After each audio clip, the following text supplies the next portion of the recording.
click on the right hand side with your hand up, so I know that you hear me and you can see the screen.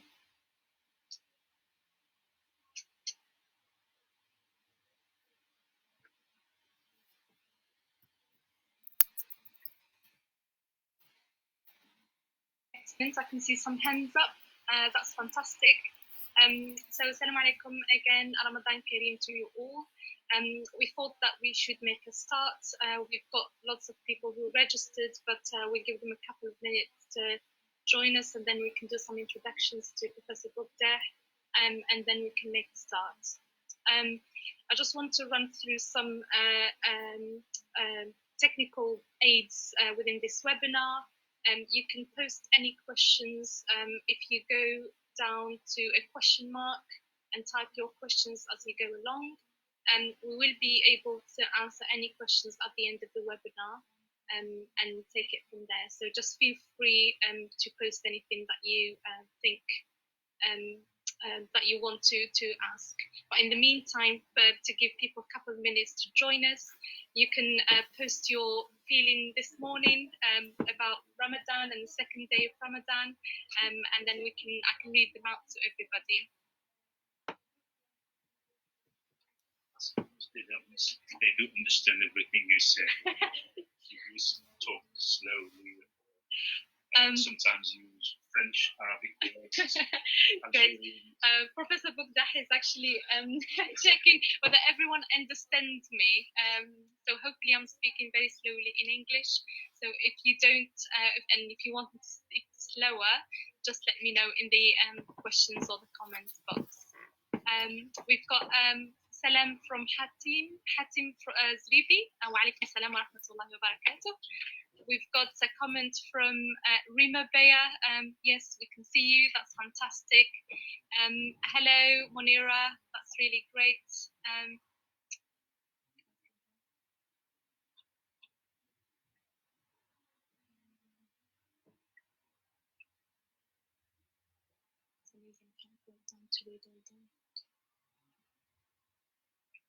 Can I bring the technician?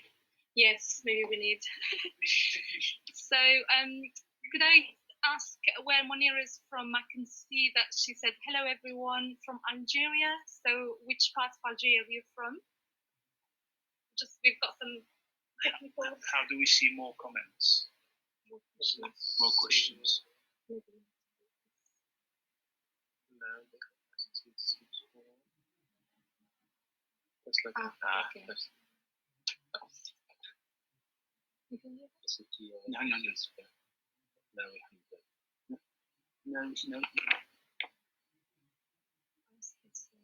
It's the Mac. Yeah. I'm used to Windows, not Macs.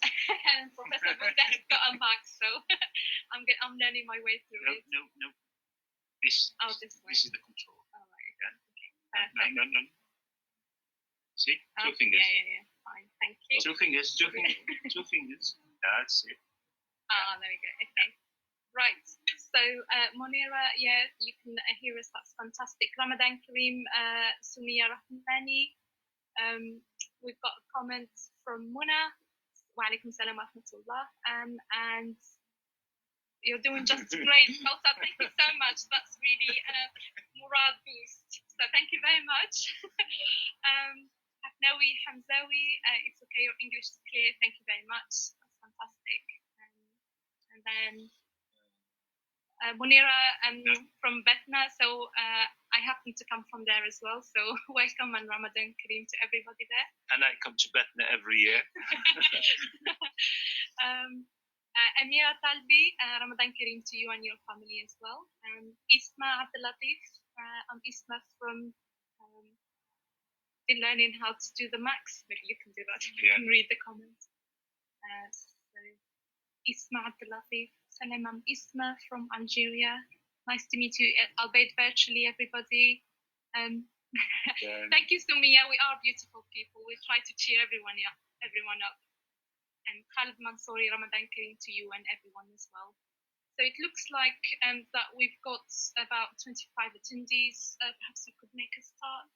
Yes. And then see how that goes. Yeah. Perfect. We are recording. Yes, we are. No. Is it? It's red? Yes, it is. So does that mean it's recorded? Yes. Okay. Great. Fantastic. So nice to meet everybody, albeit virtually. My name is Dr. Day. I'll be the moderator of this webinar. First of all, I would like to introduce the International Education Research Services, and then I'll provide a short biography of Professor Bugdeh. He's got a wealthy experience, but I'll try to summarize that in a couple of sentences. He can correct me if I'm wrong.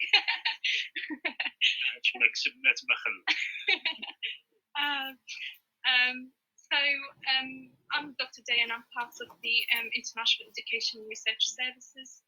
So I support the team with meeting people and greeting people and making sure that the events run smoothly, etc.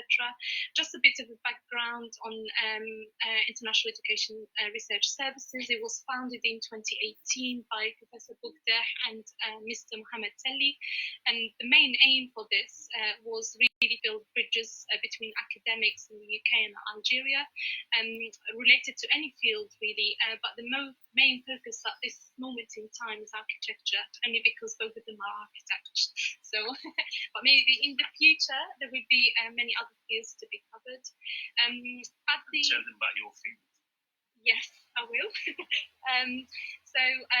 My background is really pharmacy, and I've got a PhD in tissue engineering and drug discovery from here, the University of Nottingham. I've been in the UK for some time, and I graduated or got my PhD in 2010. Since then, I had different career paths. So I started in pharmacy to start with, and then I moved on to the pharmaceutical industry. So hopefully in the future you'll see, a couple of events that are related to the pharmaceutical industry and international guidelines, etc. In fact, we've got a webinar next week, and that's about ISO 9001-2015, and I'll be giving that to you all. So back to the International Education Research Services, it really facilitates professional academic development through knowledge acquisition and exchange, as well as research activities through the organization of bespoke design-related workshops and short courses for professionals, academics, and students in architecture and design-related disciplines. In addition, IERS offer advice and guidance to academics and researchers wishing to come to the UK for academic visits or research training, as well as advice to prospective students wishing to join the UK universities and colleges across the UK. IERS is also working with language schools within the UK that facilitates English language courses for individuals and groups, as well as organising educational trips for groups visiting the UK. So that's a really bit of a background on IERS. We've got a website that you could visit, and we'll be able to post that later on for you, so you can go and visit, and we would like some feedback at the end, so we can go through that post at the end of the webinar. Any questions, as I said, throughout the webinar, please post it in the questions like you've just done this morning, and we can address them at the end of the webinar. So I'd like to move on really to summarize in a couple of sentences the wealthy experience of Professor Bugdeh within architecture and design, etc. So Professor Bugdeh has a long time teaching experience since 1991. He's just making sure that he doesn't show his grey hair. But he's a great teacher here, and he teaches at both undergraduate and postgraduate levels. He also conducts, he's active in the research field, mainly in architecture, user and context of triology of related areas. He's also associate editor in environmental science and sustainable development. He's a reviewer in the Journal of Islamic Architecture, Sustainability, Energies, Buildings, Information, Applied Sciences, Architecture and Culture, etc. He has supervised 12 PhDs successfully and some 120 masters over the years. He's also been selected as an external examiner for 14 PhDs which have been completed successfully. In terms of the experience that Professor Dahs has got as a practice, he practicing lighting as a lighting designer. He's also an acoustic engineer consultant and education and research consultant as well. He currently holds a position as a senior research fellow at the University of Westminster in London. So this is a short introduction.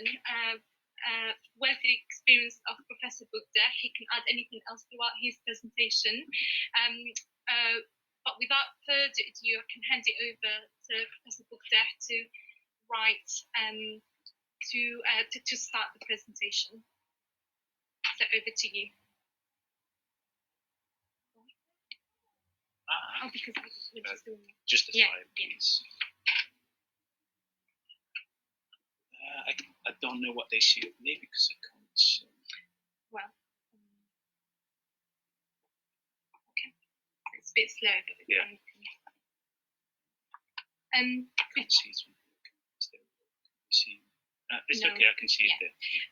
Just before we start, could I just make sure when Professor Bugda speaks that you hear him very clearly and you can see the slides as well?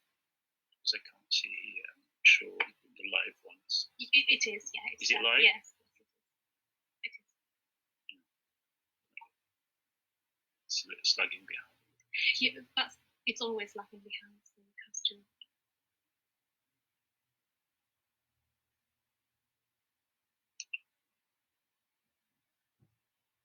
I need to check it here.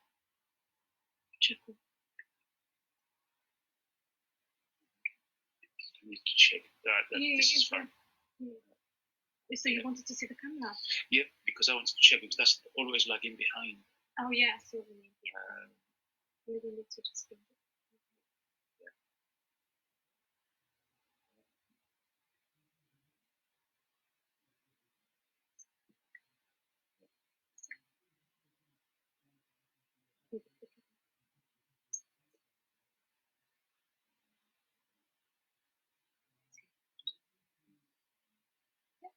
Okay, welcome everyone. مرحبا بكم بصحة رمضانكم. وكاين كاش ما كان ضالت عليكم شوية باقلة وشوية قلب اللوز خليهم أطفال ويجيو نديوهم. Welcome to our first of this series of webinars. Hopefully more will come.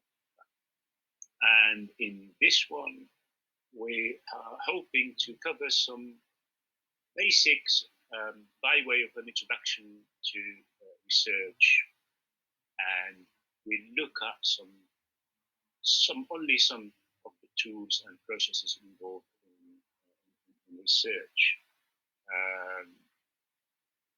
I wish I could give the presentation in French and Arabic, but unfortunately my command of Arabic and French is not as good as my English, unfortunately.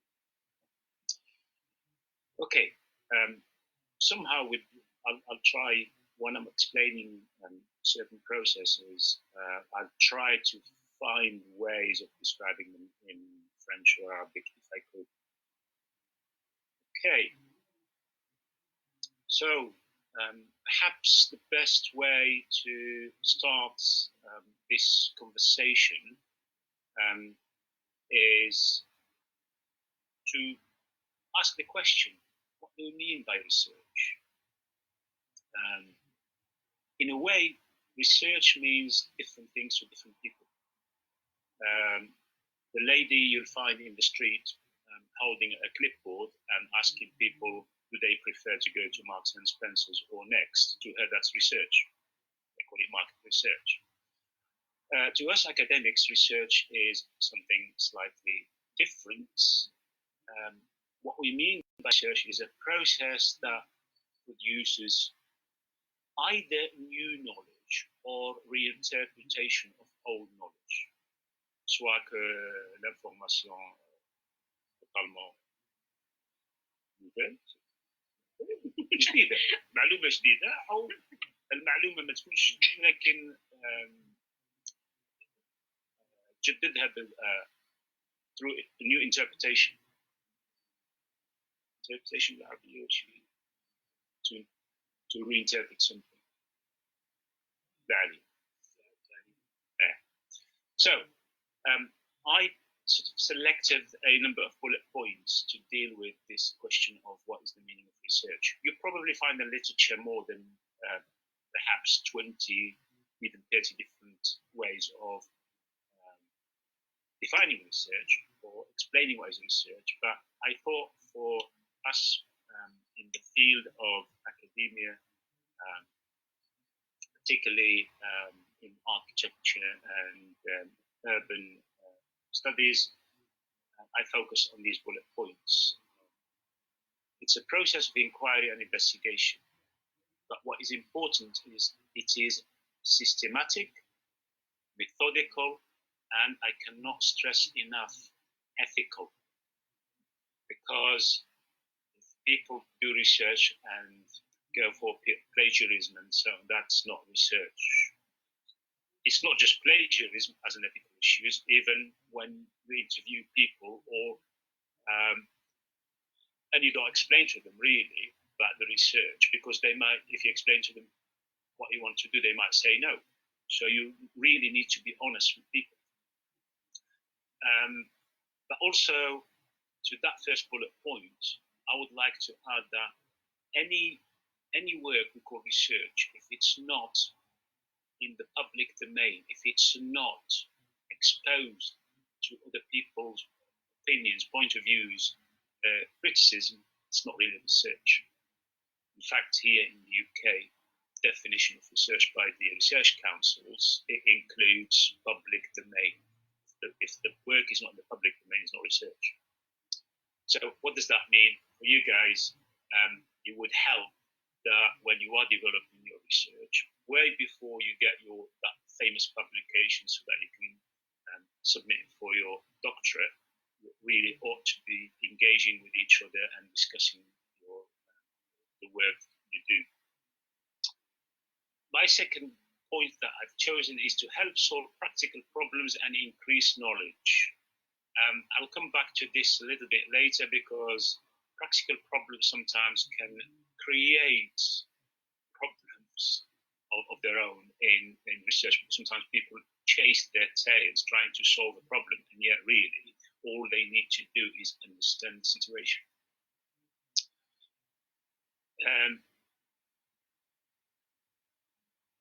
Is a knowledge, because you can reach in your knowledge, is a systematic search for pertinent information on a specific topic.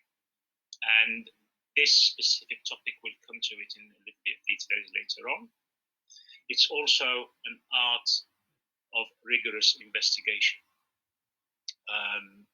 Art doesn't mean to say you have to be artist, but it's the art of investigating. Even the engineer, when they engage into research, they become, or they need to practice the art of investigating. Okay.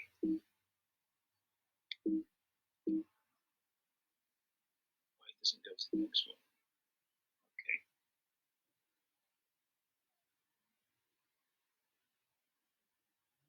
Can I ask, how are we doing so far? Just a few show of hands, if it's okay, if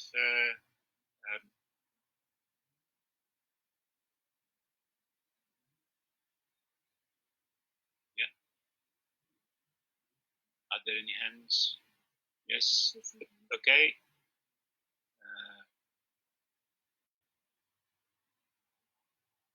Okay, I can see Ukraine.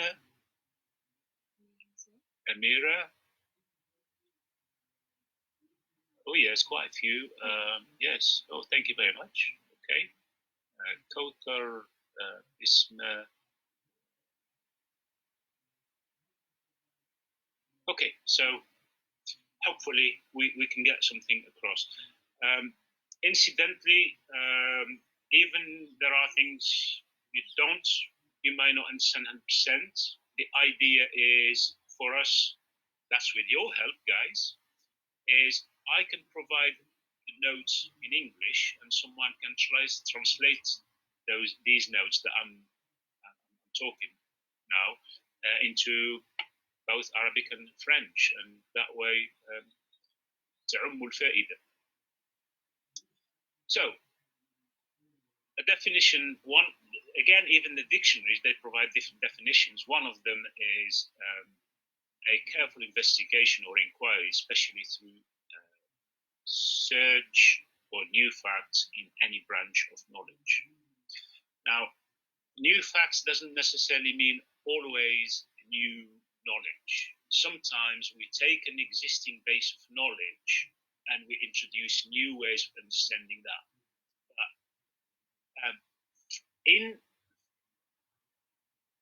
Perhaps in engineering, type of research doesn't exist. Very rare. Or in medicine, even in physical sciences like medicine and so on. Sometimes you get to know that theory that we thought for a long time that it's this, and that. Actually, it's different. So sometimes it's the knowledge base itself perhaps is fully reinterpreted. It's a new theory. And sometimes it's existing knowledge, but we understand it in a slightly different way. Sometimes it's new knowledge completely. I think to a lot of you in architecture and urban studies related fields, it's usually new knowledge. Most of the time, sometimes it's reinterpretation of existing knowledge. Anyway, we can come to this, and maybe some of you might want to ask questions later on, or as we go along. What is a typical example of new knowledge? What's a typical example of existing knowledge, and so on. So, systematized effort to gain a new knowledge. So, two words in research, usually in any definition of research, is that knowledge and systematic approach, rigorous approach. These are two fundamental things in research. So, why do we do research? Well, for some people, just to get up the ladder in their career. They get doctorate, so they become Dr. So-and-so, and they go up. To some people, it's just a hobby. I supervised research students who are older than me, believe it or not. So, yeah, some people are just, they want to do research, so they like to pursue it. To a lot of people, it's really trying to, perhaps the best way to put it is to develop new skills in, excuse me, not simply in tackling research questions or research work, but simply as a way of dealing with things in general. You'll find, and probably some of you already feel this, particularly those of you who might have spent already, I don't know, 3-4 years in research, you'll find that actually, despite all the negative things about research and so on, and how you can't have a life and so on, it actually can be a good thing because it gets you to think in a certain way. So anyway, again, a series of bullet points here that generally explain why we take up research. Review or synthesize existing knowledge, investigate existing situations or problems, provide solutions to problems, explore and analyze more general issues, construct or create new procedures or systems, explain a new phenomenon, generate new knowledge. So it is really trying to increase, at the end of the day, it's trying to increase our knowledge and our conscience about a particular problem that we want to look at.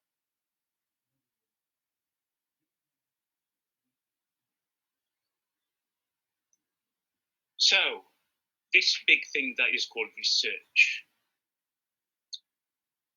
what are the cornerstones of this house that is called research?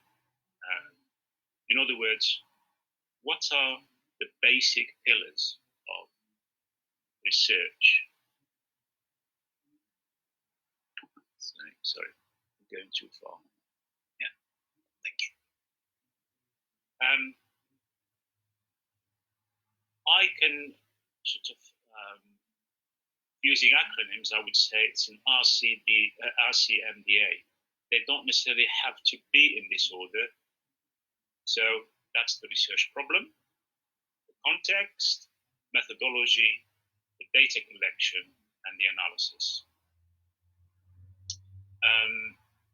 Different people would find different aspects of the research difficult. It depends. Some people would find starting point difficult, i.e., how do you define your research problem? What are your research questions? What type of methodological approach you go for? Approaches sometimes, because it could be few. So some people find the beginning difficult. Some people would find actually they may be okay with defining their research problems and so on, so the earlier stages, and they can do the context, the literature review, the state-of-the-art reports, and so on. But they would find it difficult either in collecting data or interpreting data, or analyzing data. Actually, even interpreting sometimes is an issue. So, and I'm sure as I'm talking, all of you, you're thinking about things that sort of stick in your mind, whether it's what the heck am I going to say about my research problem, or maybe a lot of you have gone past that stage and you're struggling with, okay, I've got this data, what does it mean? And towards the end, because I'm going to use a case study, and we can look at some of those things. How do you deal with them? So, sorry, I'd like to spend a bit more time on this slide,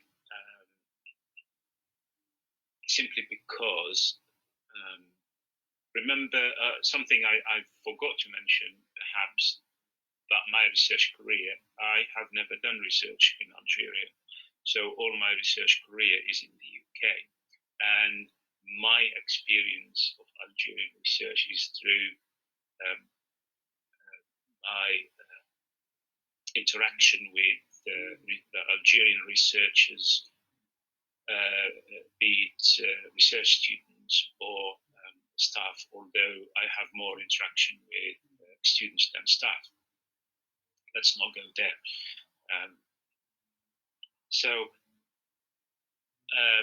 And through my interaction with the Algerian research students, I find that there are current sort of threads or themes running through what we call the research process.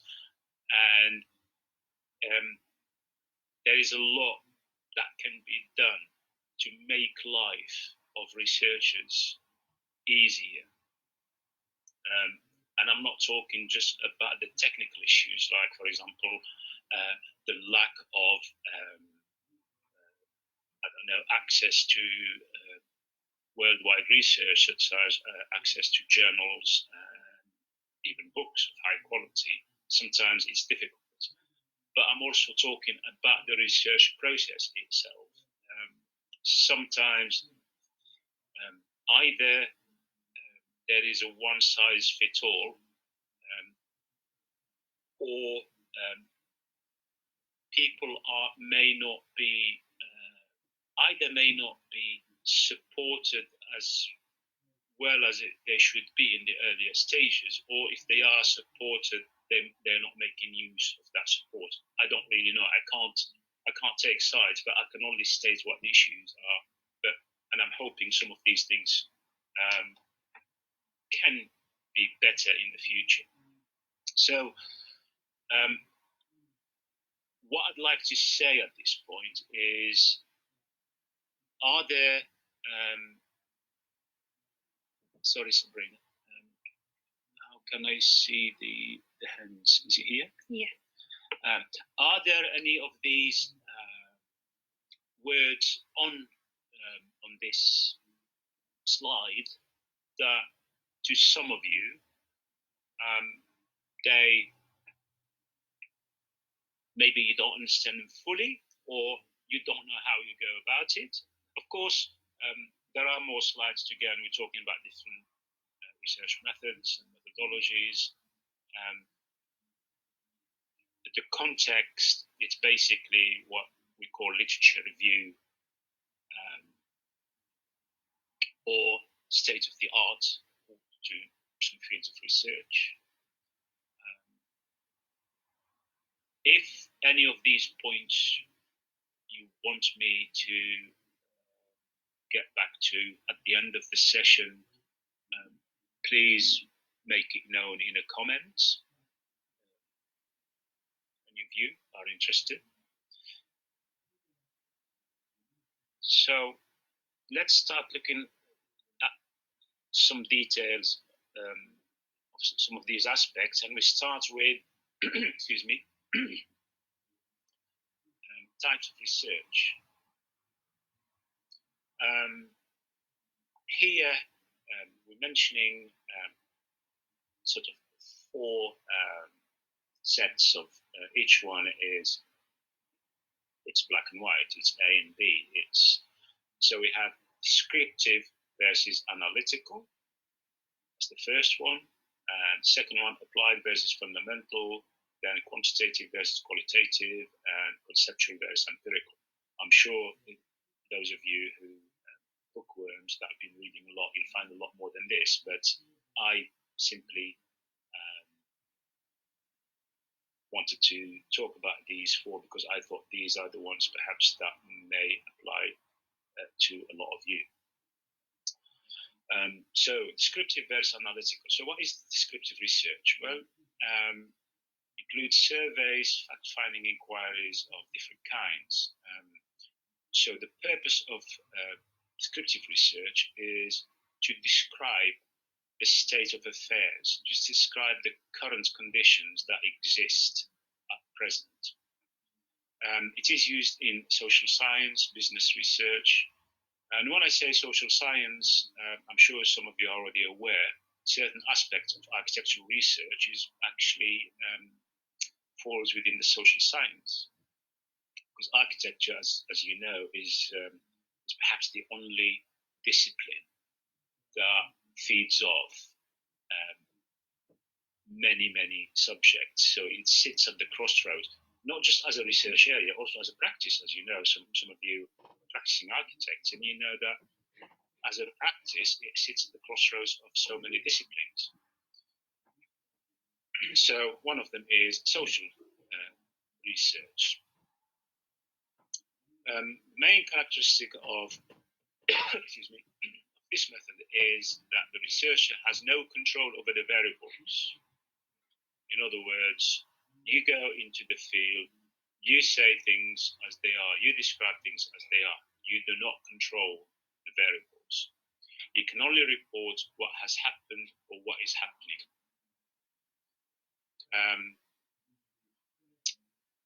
These methods of research are used in descriptive research as survey methods of all kinds, including comparative and correlational methods.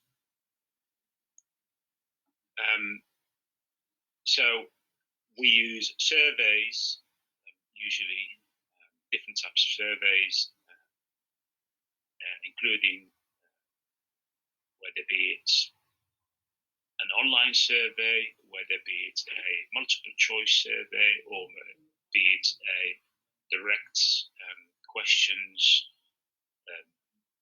yes or no, or descriptive questions, or.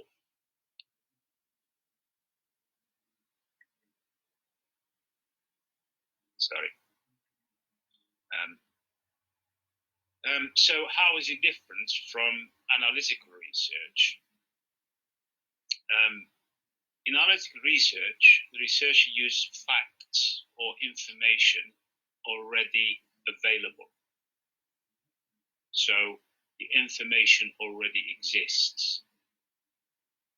Then it's analyzed to make a critical evaluation of the material. In other words, you are not going to seek to collect new data. The data or the knowledge or the information is already there, but you make use of it. Which brings us to think that, strictly speaking, you can't, in your thesis, you can't say I'm only using descriptive or analytical, or it's always a combination of things. I mean, all these things doesn't necessarily mean to say you're only using A or B or C or D. Most of the time you're using 3, 4, 5 different methods of research. So the second set is applied versus fundamental. So what is applied research and what is fundamental research? Again, this can be found a lot in both architecture as well as urban design and the urban environment related research. So the research can either be applied or fundamental. So what's the difference? Applied research aims at finding a solution for an immediate problem. I'm just here, sort of something comes to mind, and only a few weeks ago I was talking to some researchers who are visited us here in the UK, Nigeria.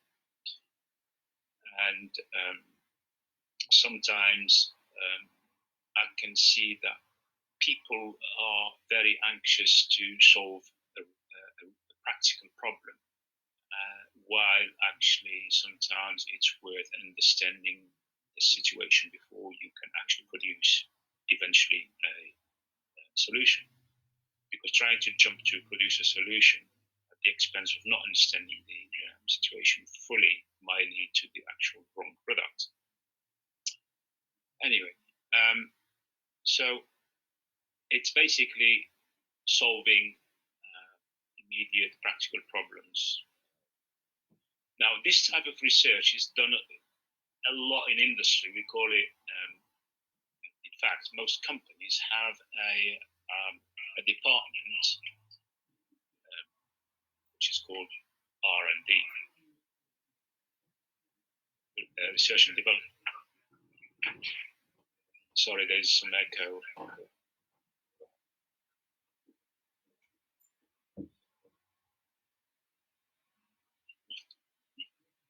Excuse me. So gathering knowledge for knowledge's sake is termed pure or basic research. Also sometimes it's called fundamental research. Research concerning some natural phenomenon or relating to pure mathematics are examples of fundamental research. Fundamental, it tend to be applied to new theories, perhaps in mathematical systems, or so really the research is at its early stage of knowledge creation. So it's basically a field that we don't know a lot about. So, for example, the latest in what technology is offering us is AI, artificial intelligence. And before artificial intelligence became applied research, it was fundamental research. I mean, 10 years ago, artificial intelligence was simply theoretical topics that people are talking about, and you read a paper and you don't understand it. Whereas now it has become applied because you know a lot about it, and now we can actually talk about systems and system architecture and human computer interface and so on and so forth. So usually any field of knowledge, human knowledge, it's the research starts as fundamental and then becomes sometimes it goes to applied, sometimes it doesn't. It stays fundamental, and in some aspects, for example, philosophy, it will always sort of remain fundamental, or most of the time.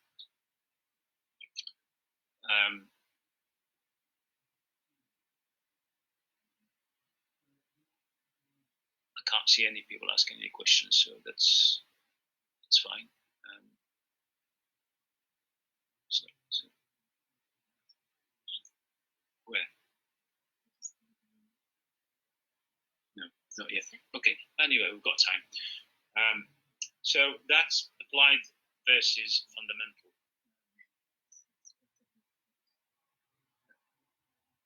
Sorry, Wahiba is saying descriptive method is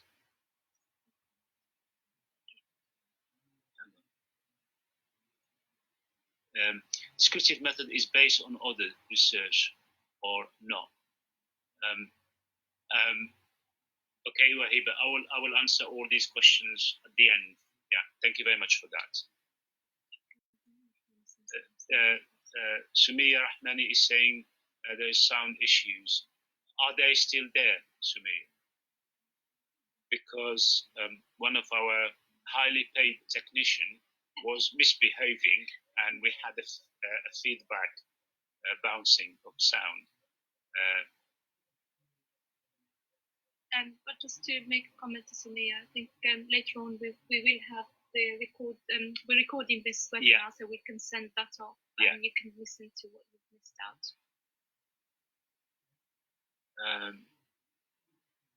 Okay, right. Okay, so we'll continue. So to come back, yes, I'm just looking at the questions now, and inshallah at the end we'll answer these questions. So the next set comparison is quantitative versus qualitative, and I hear a lot about this.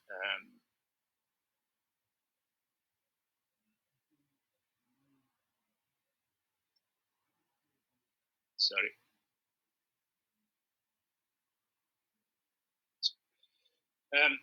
Probably most of you have dealt with qualitative and quantitative research. As the names imply, quantitative, we're interested in the quantities. In other words, it's measurable things. So whether that measurable thing is collected through direct measurements, or it's simulated, or the outcome of a computer simulation, it's quantitative. Qualitative, it's describing certain qualities, describing aspects of something, whether it be human behavior, whether it be, for example, in the same phenomena, you can have both quantitative and qualitative at the same time. If I'm interested in the behavior of people crossing the street, and here the emphasis is crossing, how you cross the street. Some people don't look neither left nor right, and they just cross. Some people will stop, will look, will cross. Some people, if there is a pelican light or a zebra crossing, whatever, they will make use of that. Some people can use the zebra crossing or the pelican light, but still can behave in a funny way, or trying to be, I don't know, making comedy while they are jumping on one leg or wherever. So counting the number of people is quantitative, describing the way they do it is qualitative. So there you have it, almost qualitative, quantitative. In most fields of research, they go hand in hand. Very rare that you only use one and not the other. Unless, for example, you're doing some business research and you're only looking at the bottom line number. You're only interested in what's the final outcome. Is it this? Is it that? And the final outcome is in a figure. In other words, is it an 8% growth of the company or is it 10%? That's then it becomes quantitative. Otherwise, there is always a bit of both. Then we have conceptual versus empirical.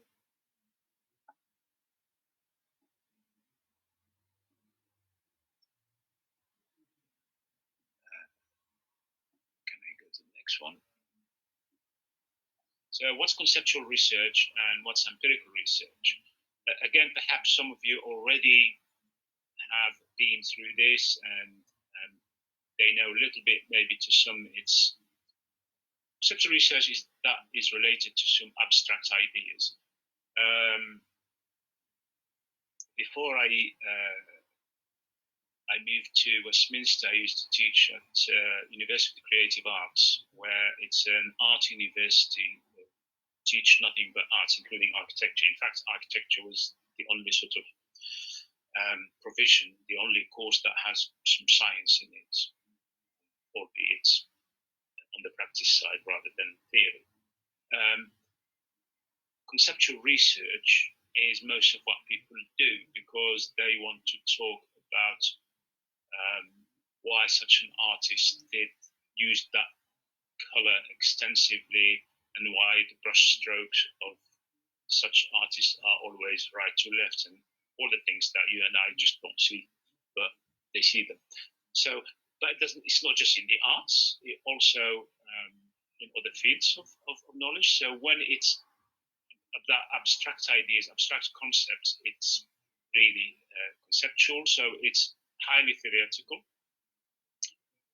It's used by philosophers, thinkers, and the likes.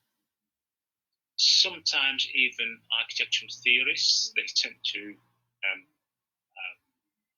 My apology if there are any architecture theorists among you, but sometimes they're not all of them. But sometimes they go into a lot of idealistic ideas that do not exist in reality. Whereas empirical research relies on experience or observation alone.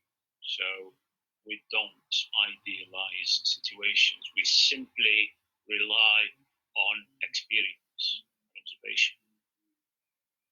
Often without regard to system, for a system and theory.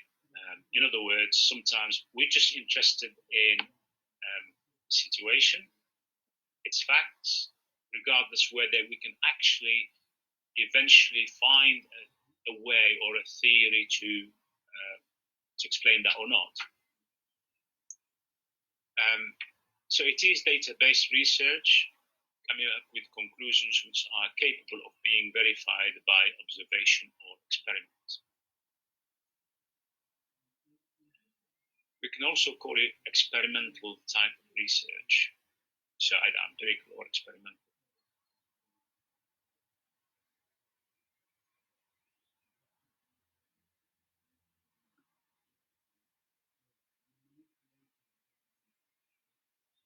In this type of research, the researcher is often in control of the data collection process, the experimentation, the factors. So you're manipulating certain characters,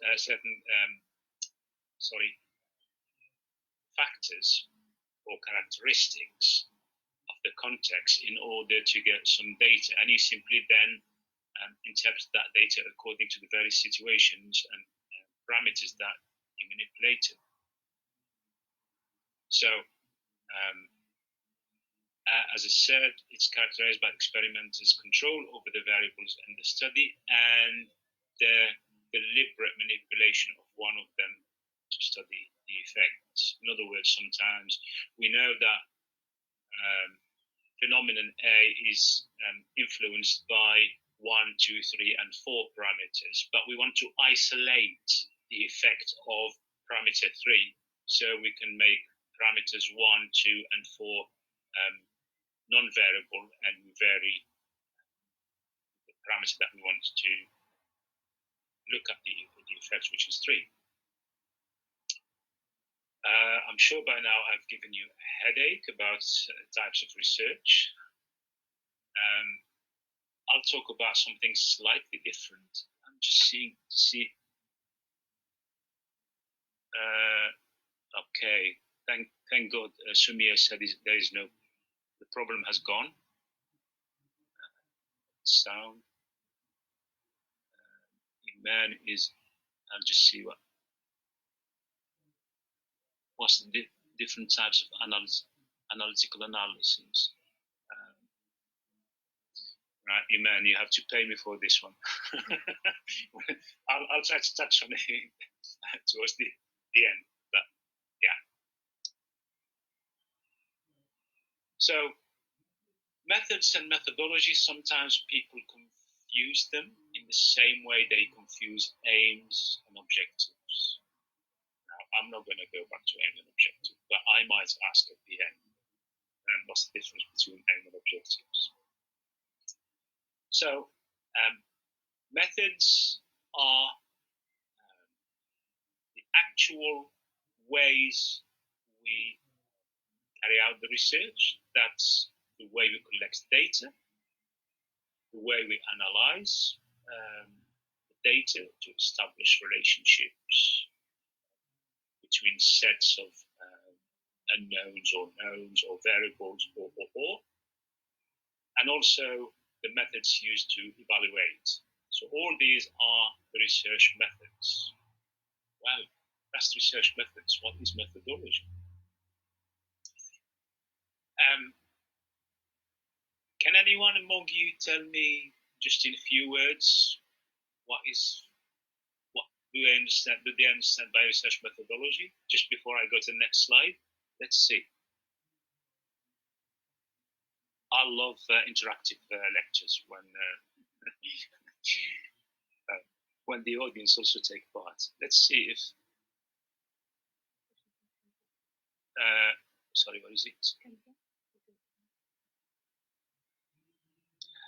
Kenza is asking a question: how can we make distinction between empirical and quantitative, and distinction between descriptive and qualitative? Okay, we'll talk about this at the end. Anybody can venture and tell us what is methodology to them in few words? Come on, whoever does it will get a brownie point. So in the future, they will have some brownie points or gold stars or something like that. Or a baklava will meet you actually. Anybody? No. Come on. Peut-être. Mona, peut-être combiner plusieurs méthodes dans la méthodologie de recherche. Voilà, en français. Effectivement, c'est oui. Mona has got the brownie points. Okay, so the methodology basically is, in fact, Mona said it, but I'll say it in a slightly different way. It's a way to systematically solve the research problem. Systematically solve. And when you solve it systematically, it means you may use more than one method. So you are beyond methods. So methodology is, in fact, anything that has OG in it, it sounds like a science. So it is really making use of other things. It's a compound. It may be understood as a science of studying how research is done scientifically. Now, I counsel advice against this one. It is for people who are simply interested in the research process. I don't know if any of you read one of Linda Groth's books.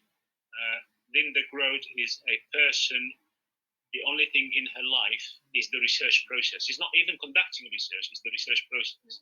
So people like that, of course, methodology is a science.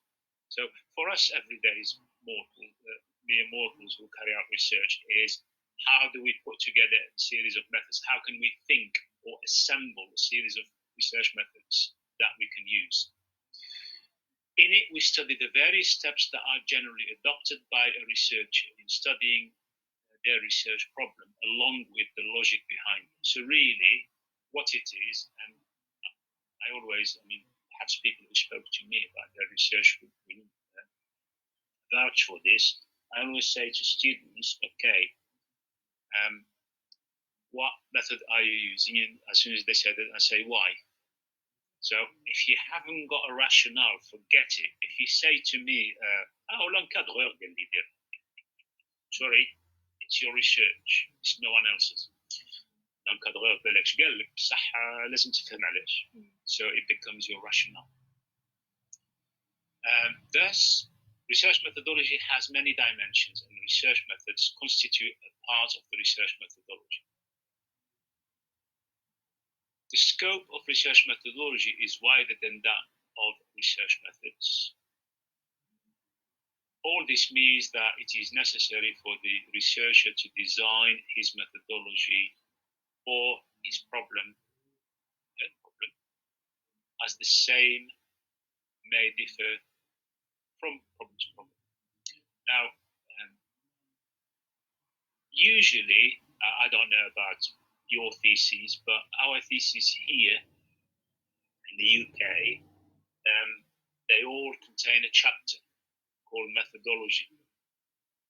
And people usually, when they go to the Viva, the one chapter they worry about a lot is methodology. Because, as they say, the quality of the answer you get, or the answer is as good as the question you ask. So we get to, for example, as an examiner, I am interested more in the question you asked before I can even look at the answer. Because framing the question can actually direct the person to answer it in a certain way. So that's the difference between methods and methodology. Okay. Yes, Munira also, methodology is broader, yeah. Hafnawi said, part of my study is about counting men and women crossing a street by gender. Is it, we'll leave this Hafnawi to the end. Rima said, is it the procedures or techniques used to identify and process and analyze information about the research project? It's partly, because it's not, in fact, he said to identify and process, I'm assuming identify information, you mean collect. If it means collect information, then yes. So yeah, already quite a few people. So I think Muna may have to share her gold star with a few more people. Munira, it is the whole system. Yes, it is the whole system. Whereas the methods are components of that system. So in that case, Munira, if you invite me to your Viva, I will not ask about the methodology. You replied for it here now. Okay.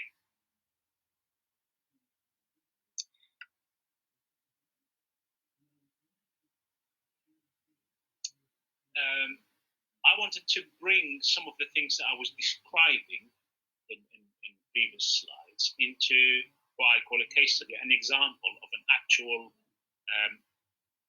PhD thesis that I supervised. And I wanted to choose this because it's done by an Algerian student on an Algerian topic. What's better than that? Supervised by an Algerian supervisor.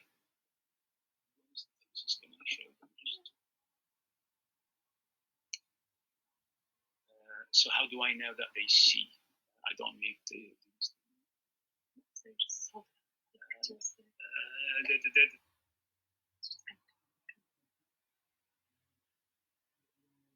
I'm holding it, but yes, you're lagging behind a little bit. Yes. Let's see.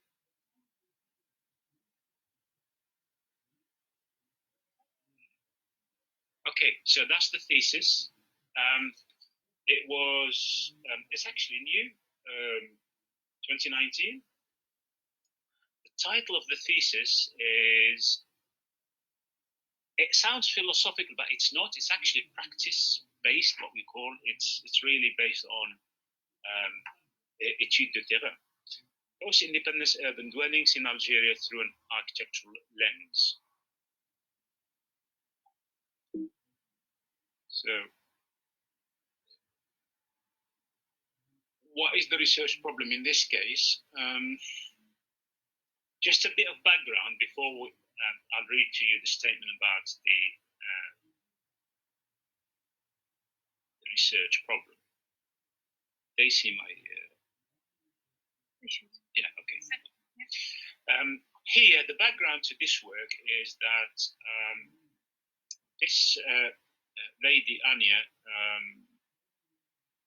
she was interested in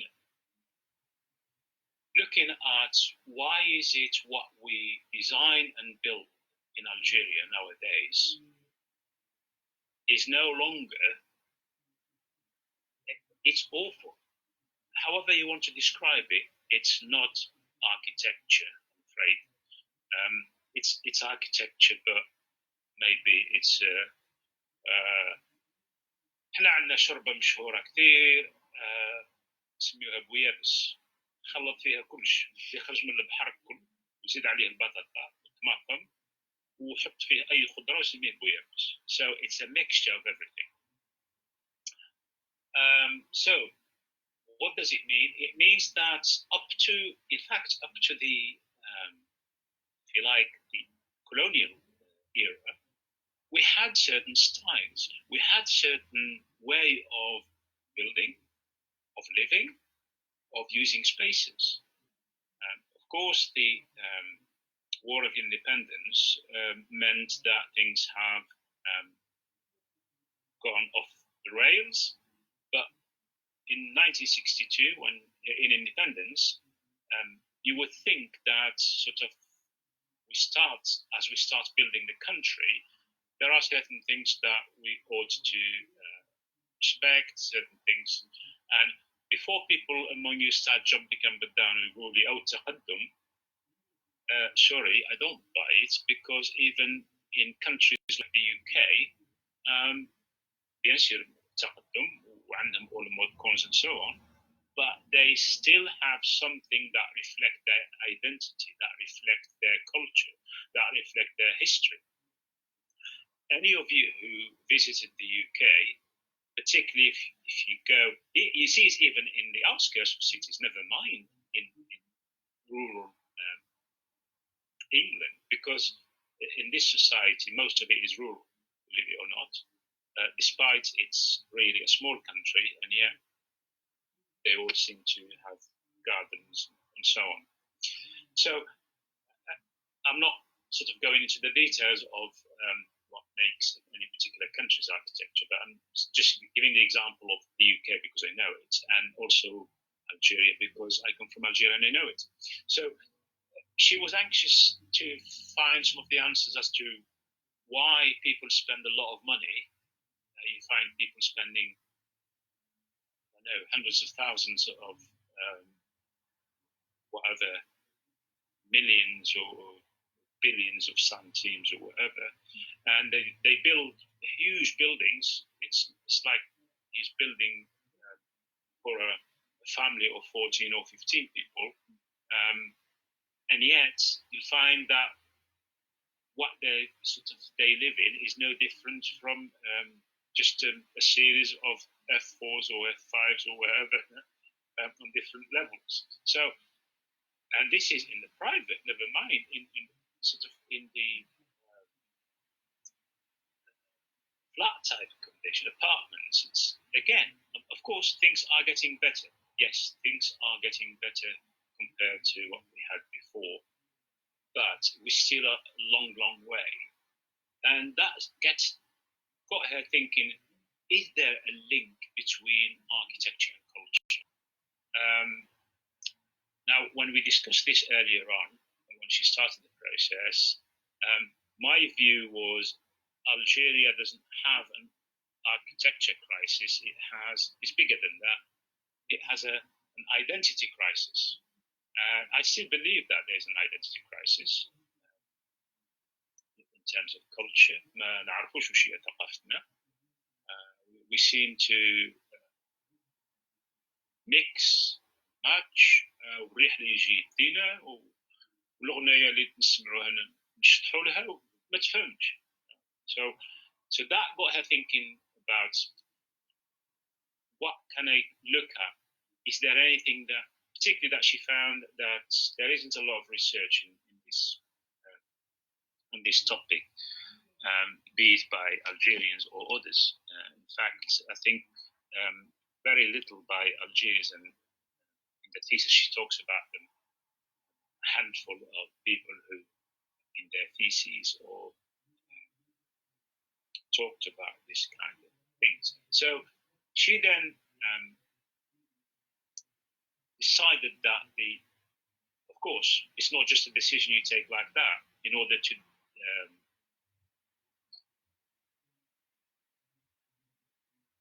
in order to define or identify the research problem, you need to go through a process of reading about the topic, seeing who's done what, and asking different questions of yourself all the time in order to look also what people have done, how they have done it, in order to home in on something that you can do. And I'm hoping that the picture and the sound they get together. Okay. So her research problem became the following. We seek to understand the relationship between the sociocultural factors and the way we design urban dwellings in post-independence Algeria.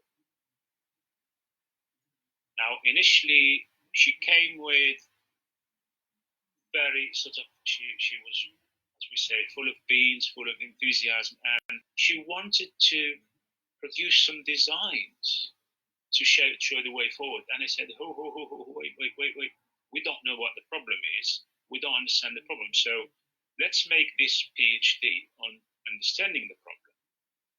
And afterwards, if you want to push it to become, or someone else, even if it's not you, someone else who might read the thesis and they feel, this is interesting, I can do something about it. So they can take it further. And it's actually quite complicated to go from trying to understand what the problem is to provide practical solutions. So as a result, her enthusiasm was tempered, brought under control, and this became the research problem. And in order to address that research problem, I said, I'm not sure whether this, what I suppose is the equivalent of la problématique. I think that's what it is.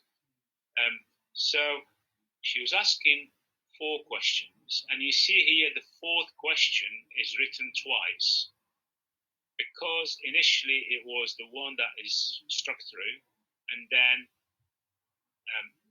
eventually later on, it changed to the one that you see at the bottom of the page, which brings me to something. Research is not something that is constant. Research is something that evolves and changes. And I would be very much surprised if someone comes to me at the beginning of their research sort of stage and they say to me, oh, I already know what the chapter headings for my thesis and so on. Well, my answer is either you've done the work already and you're trying to do reverse engineering, or you're putting yourself in a straitjacket and you will not know how to get out of it. So you could have an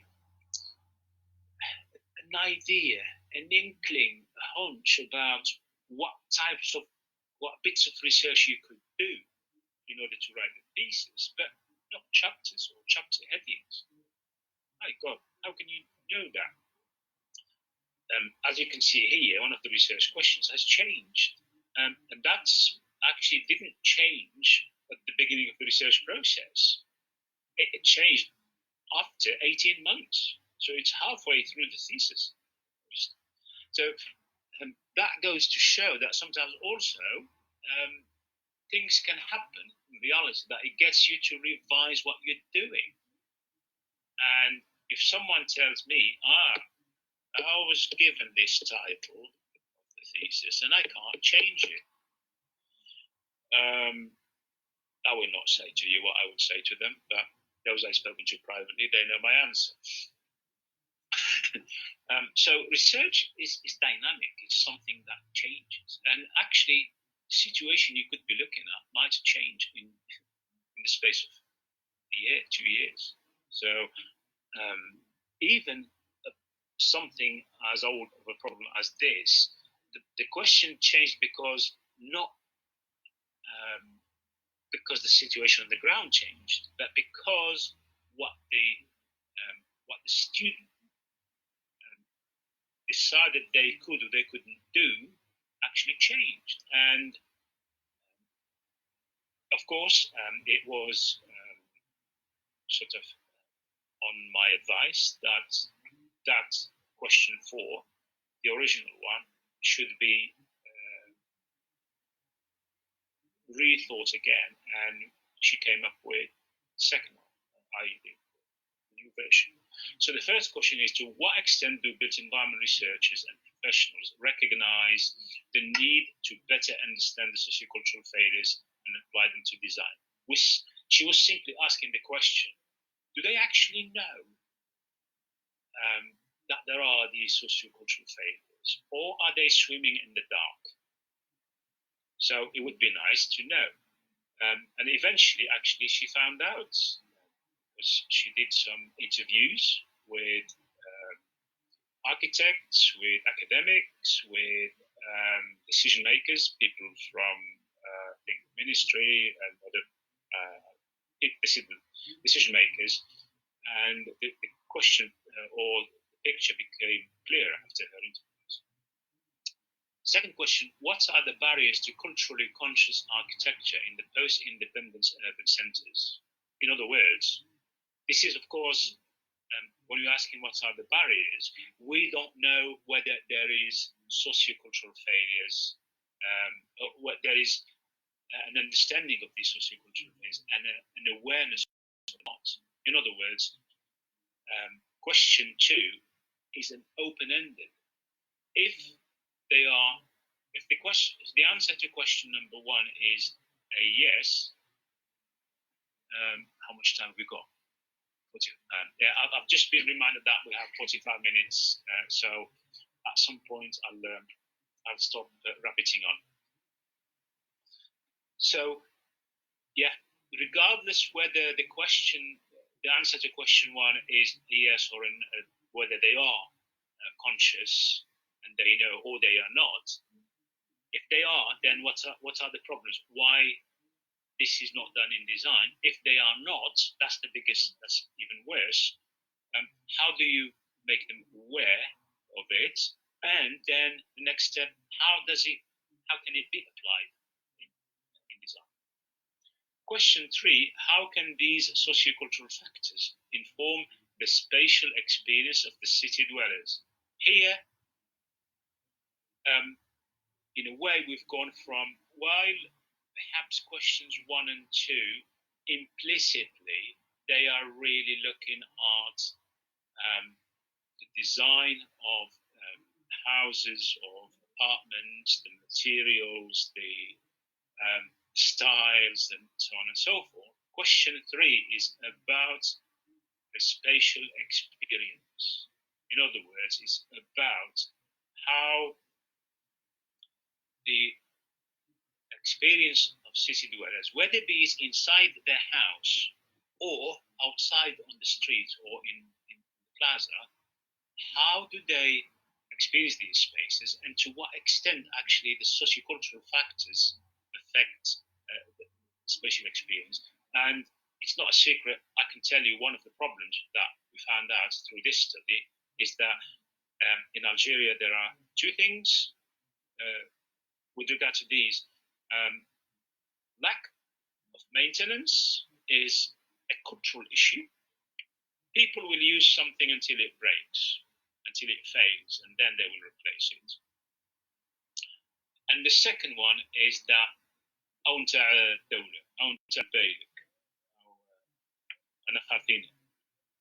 people do not take pride in the public ownership of things. Not to my taste, but who am I to? So they spend a lot of time and money and so on. But outside the staircase or outside, they'll find they don't care.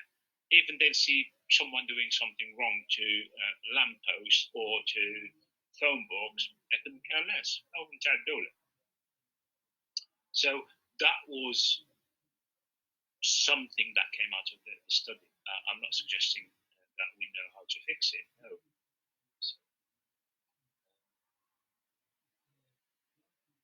So this is sort of a depiction of how the study became. It became looking at both the north and the south of the country, because right from the outset we detected there is a slight difference both in terms of not just awareness, but also in terms of attitudes and in terms of cultural perhaps values, but also in terms of what's being built on the ground. And we know that there are better examples, for example, in the case of Luxor, it's not just we happen to focus on those, but where they actually do things slightly better in a different way. Whereas in the north, yes, maybe things are started changing, but still, when you look at, for example, what you see on this picture is that it does have it's not just no culture, no identity, it has no soul. It's buildings. It's not architecture. Where is the identity? I'm not suggesting we stop building 16 stories, blocks, or 18. I don't know. I think at some point things need to change. But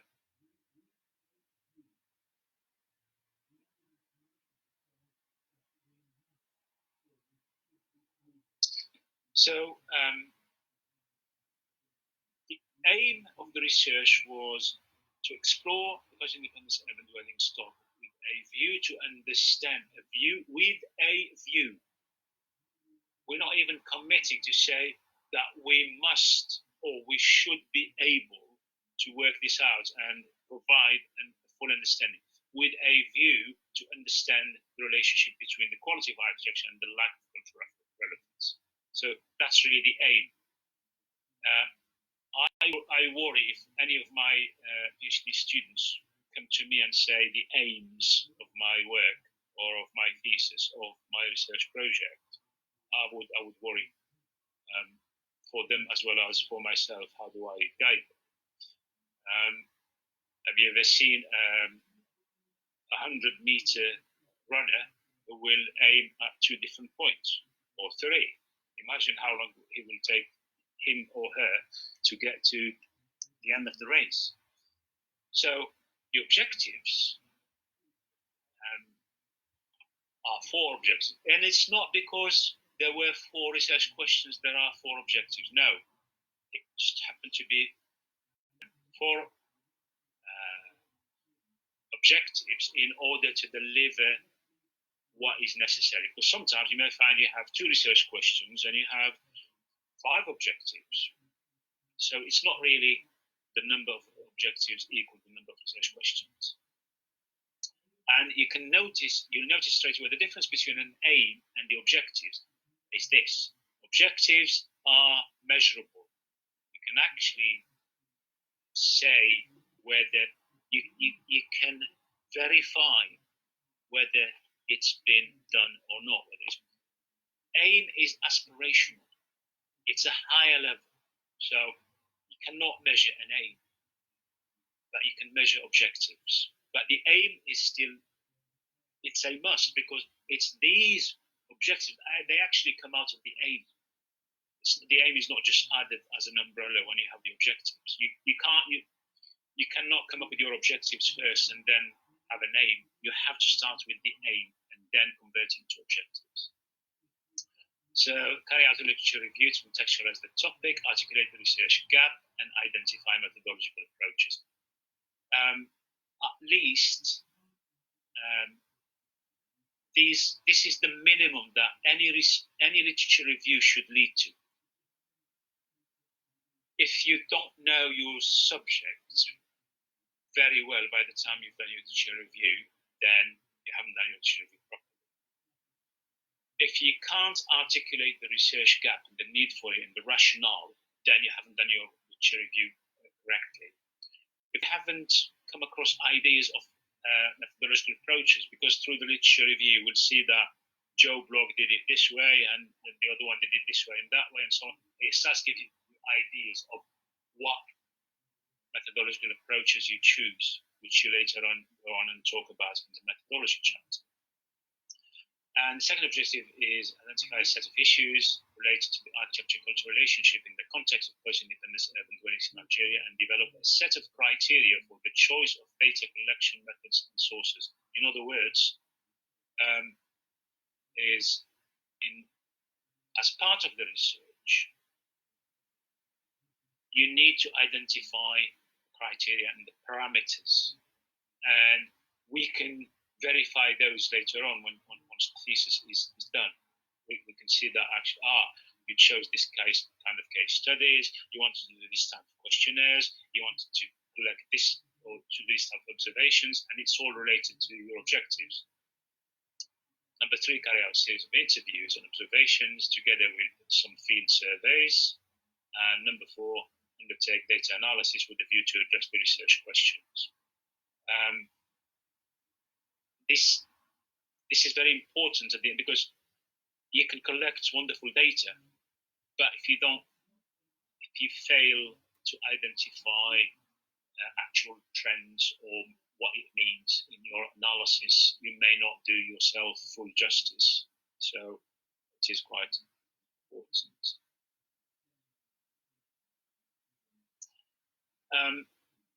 It's not a must, but we usually write the early stage of the research proposal. In other words, when people send me an application to join my research team wanting to do a research into a topic, within the application, although it's early days,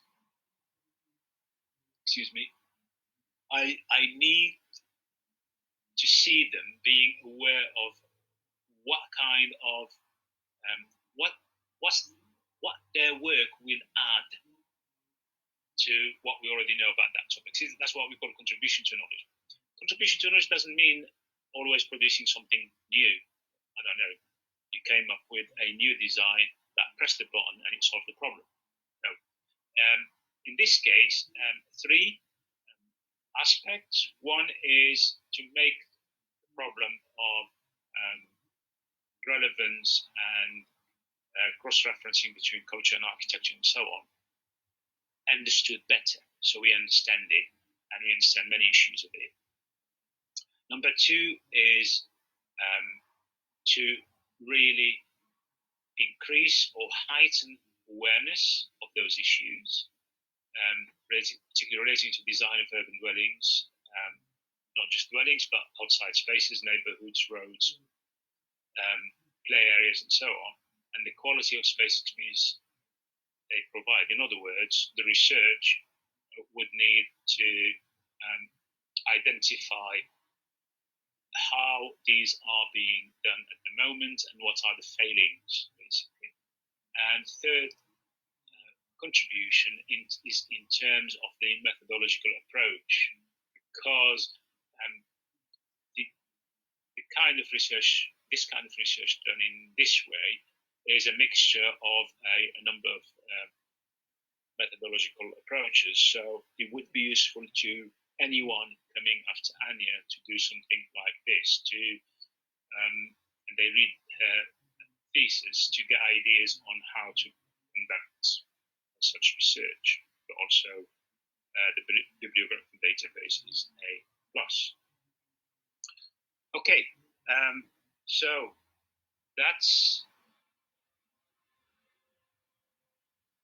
that for the slides. Now I'd like, sorry? Yeah, no, we've got a couple of questions from the live streaming on Facebook. So yes, shall we do those? Yeah. Or shall we start with whichever? Yeah, so I could read them out to you. Okay. If you want. Will they hear you? Yeah, they should be able to, because it's on live streaming. Okay, so let me just do this. Okay. Right, so we have Saida Harous. She's joined us through the live stream on Facebook, and her question is: كيف لنا أن نتدخل فيما يخص الطابع المعماري الذي يفتقر إلى ثقافتنا الجزائرية، وهل تعتقد أن مهندسين المعماريين يجهلون هذه الثقافة؟ Which is Anya's work. Okay, I'll try to do it in Arabic, but I need help.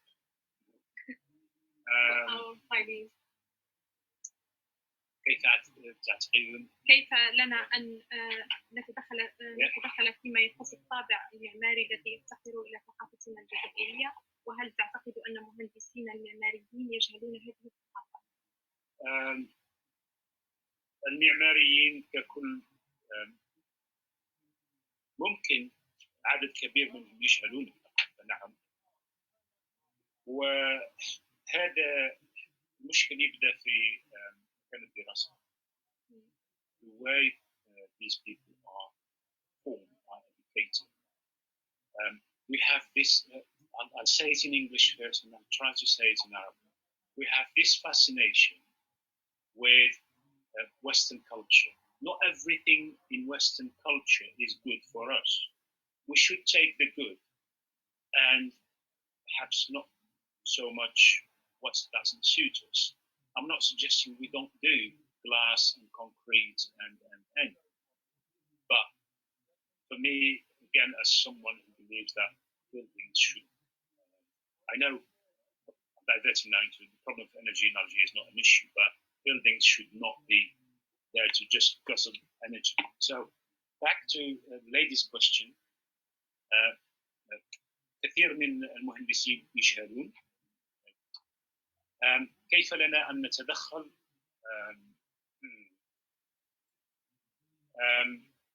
المشكل يبدأ من يعني في ناحيتي. الناحية الأولى هي ناحية legislation قوانين. For example, I know in Turkey that's how they started it. You design in a certain way. لما تصمم مثلا apartment, there are certain things you have to do by law.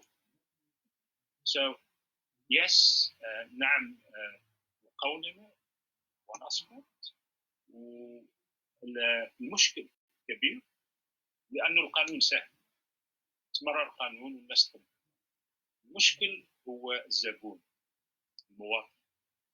المواطن مازال أول المواطن ما يعرفش وش هي بقاته.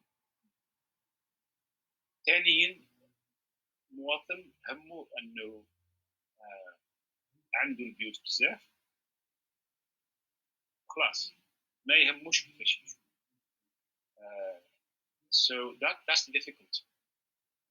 هي سيدة اللي تسمعنا. Yeah. Okay.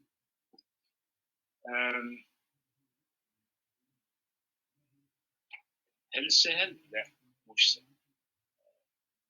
إذن ما هو الحل على المدى البعيد؟ قال الدراسة. يعني الناس تلاميذ في الابتدائي، هذا هو الوقت اللي تعلمهم ما هي ثقافة، ما هي نمط المعيشة اللي يمشي مع الثقافة هذه، وما هو نمط البناية قديما، التاريخ الحديث والتاريخ القديم والتاريخ الحديث وما يليق بنا اليوم.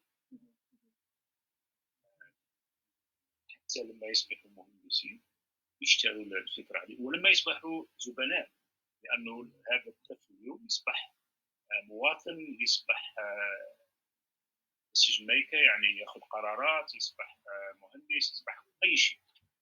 فما كانش يعني حل على المدى القريب، لازمه المدى البعيد، لكن لو ما نبداش اليوم ما نوصلش.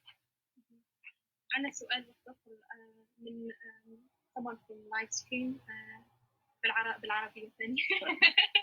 هل من الممكن أن يوفق المعماري بين الطابع الجديد دون المساس بالطابع الذي يضمن لسكان الجنوب مثلا أن يتمتعون بسكن مهيئ لمكيفهم؟ بدون المساس بالطابع الذي يضمن لسكان الجنوب. هل من الممكن أن بين الطابع الجديد دون المساس بالطابع الذي يضمن لسكان الجنوب؟ والله ما فهمش السؤال. ما دخل يعني ما العلاقة بين الطابع الجديد؟ ممكن من سيدة حروز just to clarify the question on the live stream on Facebook and then we can answer. Okay. هل يمكن يوفق المعماري بين الطابع الجديد؟ الطابع الجديد يعني هذا اللي يبنيه اليوم دون المساس بالطابع الذي يبنيه السكان الجديد. هو أصلا إذا أخذنا ما يليق بنا لنبني في الشمال يختلف قليلا عن نبني في الجنوب. يعني لأنه حتى التركيبة الاجتماعية والثقافية تختلف قليلا. يعني حتى في الشمال كان المفروض يعني ممكن كاين نعرف اختلافات حتى ولو ليس جهوية مثلا بين الريف والمدينة. We used to have rural architecture, we used to have vernacular architecture. خلاص ما عادش عادوا حتى في الريف يبنوا البلوك. So أنا في نظري يعني حتى ليس فقط يكون فرق بين ليس فرق شاسع، لكن فرق بين الشمال والجنوب، لكن حتى في الشمال يكون فرق بين الريف والمدينة. إذن ليس هناك يعني تناقض بين المقومات الاجتماعية والثقافية وإيجاد حل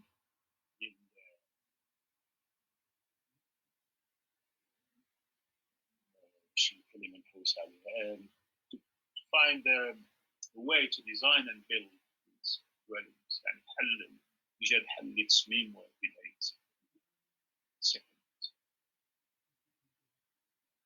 And yeah.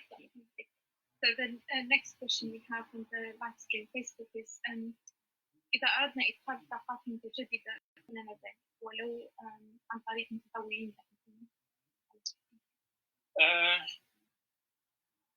طاقات متجددة. I'm assuming energy renewable. يعني عيب علينا الجزائر كدولة.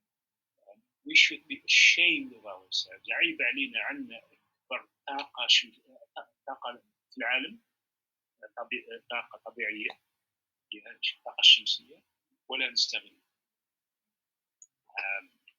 ما نكثرش الحكاية في هذه بس ندخل في حكايات سياسة ومنها، لأنه كان المفروض اتفاقنا مع ألمانيا اللي كان منذ سنوات لو مشاو به الأمور راهي تمشي. دخلت فرنسا وظهور من الحال. الألمان الله أعلم جزء من المشروع هذا فاهم مع المغرب، والجزائر تصفر في الريح. عندنا يعني موارد هائلة للطاقات المتجددة. يعني حتى لو نستعمل الطاقة الشمسية وسهلة جدا جدا جدا، ليش صعيب؟ على الأقل التكنولوجيا مش صعيبة، لكن واش صعيب هذيك الله أعلم. ground is a decision. هل أصحاب القرار، هل هذيك لا أعرف. أنا إيش ما أعرفش، لكن فيما يخص الطاقة يعني تمشي البوتنسيال. يعني عندنا طاقات كبيرة جدا. ما أعرفش إذا هذا يعني نجاوب شوية على السؤال ولا لا. معلش. سؤال الإمكانيات. يعني في مجال الطاقة المستجدة عندنا إمكانيات هائلة جدا. I think that's all the questions from the live stream on Facebook, so perhaps I can go. Right, so how can I go back to... I think we go next slide. How, because I don't know which one question. Could we have access to...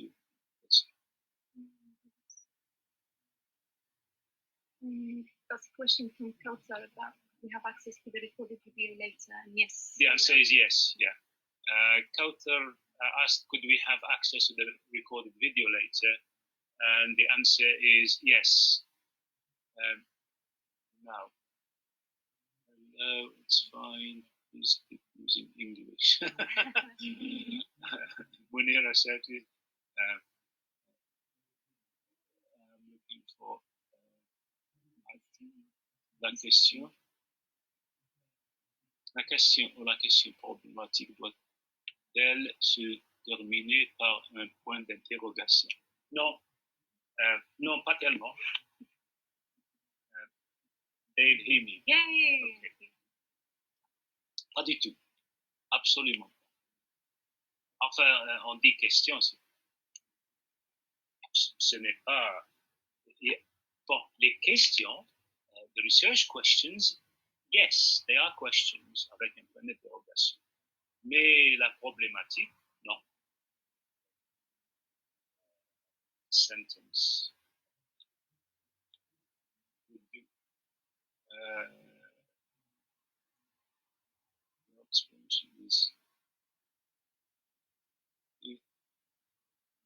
Okay, right.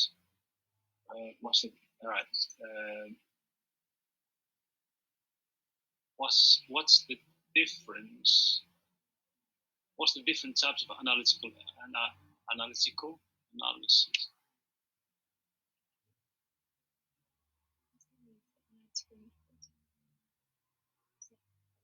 Yeah. Let me get back to Iman because I'm assuming she's still here. Iman, do you mean the different types of analytical research methods or analytical methods of data analysis? Because any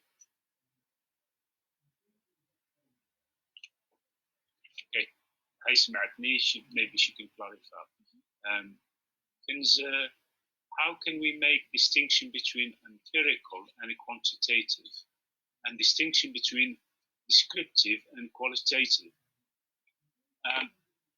empirical is experimental. Okay, so it's dealing with real with factual data as it is, as it exists. And quantitative. Empirical can be quantitative, can be quantitative, can be any of the two. In other words, you're not. This is why I put them in sets too, because they're all of the same nature. Whereas when you cross them, there isn't really any comparison. It's like comparing pears with apples. Whereas you can compare two types of apples, you can compare I don't know, Gala and Pink Lady. So to go back to your question, empirical can be quantitative, can be qualitative, but most of the time probably would be quantitative. And the distinction between descriptive and qualitative research, they're not actually in the same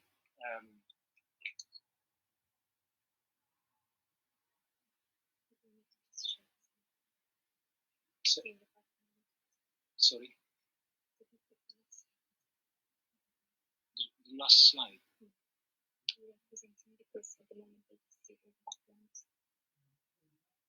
So we said this last slide. Yeah, from the presentation. We just review. So yeah. Sorry, back to the question. The difference between descriptive and qualitative.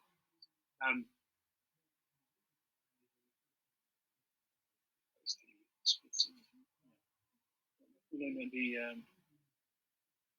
descriptive and what comes with descriptive. Analytical. Yeah.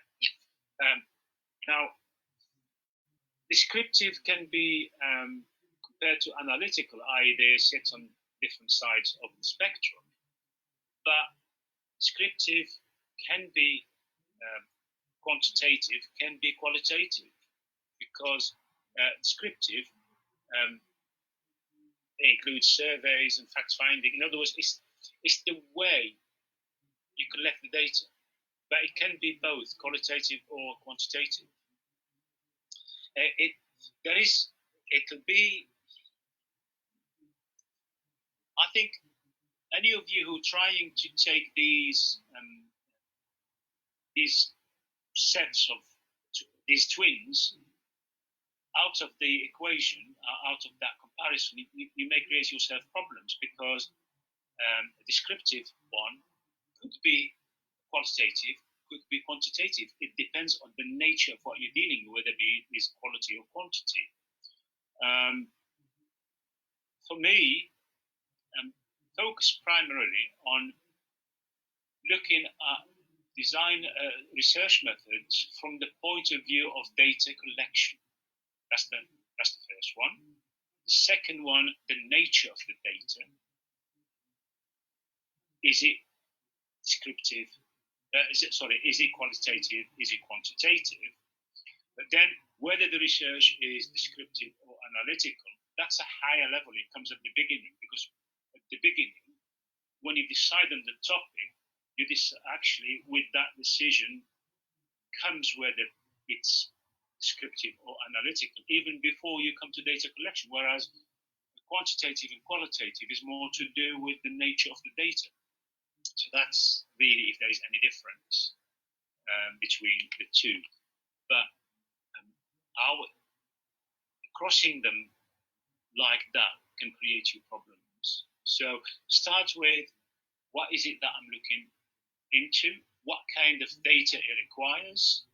Is that data qualitative or quantitative? How do I collect it? But as whether it's empirical or experimental, or analytical or descriptive, it comes at the beginning. In other words, when you start thinking about your research, are you simply going to use case studies of examples of a particular situation where there is how do people use a particular type of architecture in a certain way, and then that becomes descriptive, and only you're interested in if you were to collect data, even you may collect data both quantitatively and qualitatively, both, it's still descriptive.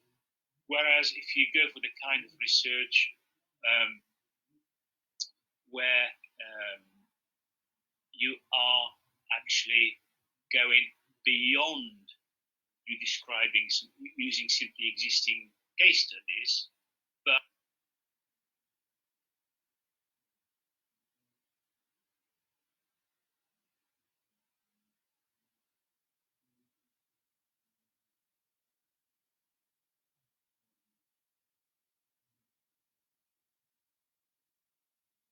descriptive and analytical. Sorry, so that's how. There is also from Wahib. There is Muna. No, that's not a question from. Methodology is this question. Methodology is a project. No, that's a comment from Wahib. I thought there was a question before from Wahib. There's a question from Rina. Hang on. Just procedures. No, that's a comment from Rina. Broader. This is from Asma.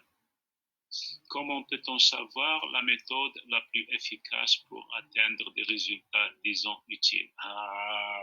Asma, ما نتفهموش. You're asking me a question.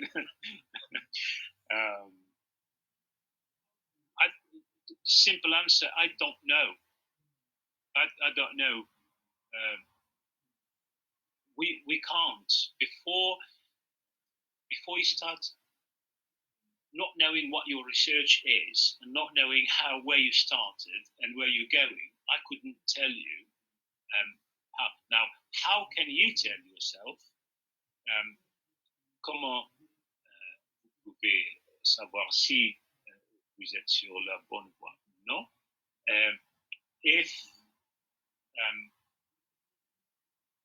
your research questions fit what you want to do, and if the research questions, you look at them and you think that they require, for example, both qualitative data and quantitative data, then you adopt methods that give you qualitative and quantitative data. If then don't worry about whether the research becomes analytical or descriptive. If it's simply descriptive, then describe it as descriptive. If you find that then there are analytical aspects of it, then it becomes a mixed method approach. That's all. So I can't tell you sitting here whether there is a magic way of knowing that you are on the right way or not without knowing more about what you are doing and how you're doing it. But that's my approach. If I was doing the research, how do I know that I'm on the right way? Is by looking at what I want to do and looking at the methods that I'm choosing. Do they help me deliver that or not?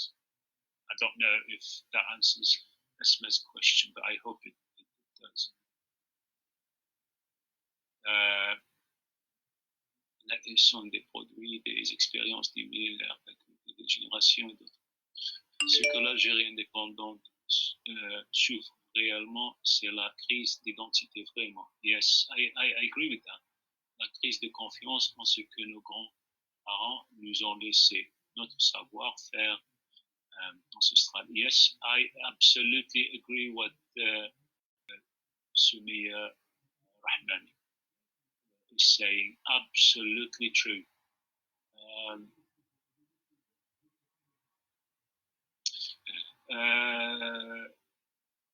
Harouz, pourquoi on ne peut pas intervenir? Est-ce qu'on peut conclure que nos architectes ignorent leur propre culture?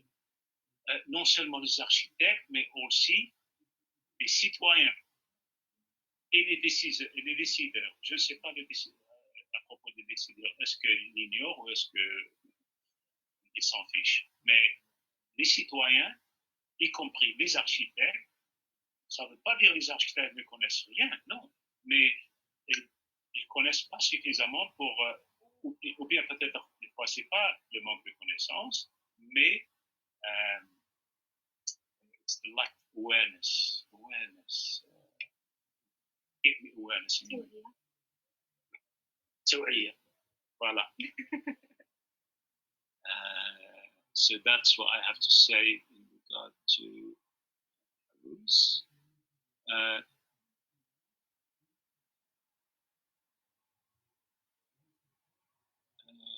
pleasure, Wahiba, but I haven't seen the question. I thought there was a comment from. There's a question from Soumia. Comment on peut mesurer un comportement humain ou social? Et dans ce cas, il s'agit d'une recherche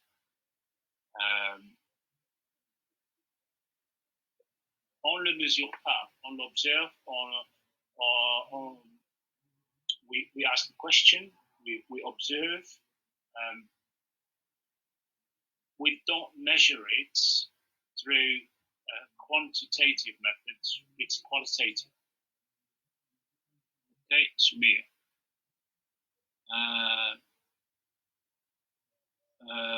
Munira, we would like it if you can share with us the webinars teaching methods of research methodology courses. Yes, we'll look into that, Munira, and depends on the individual, of course. Sumia, what do you propose as methodology approach to use for a labeling process inspired from ancestral knowledge? A labeling process. I need, Sumia, I need to know a bit more, Sumia, but it sounds both. It involves quantitative and qualitative. It's certainly descriptive.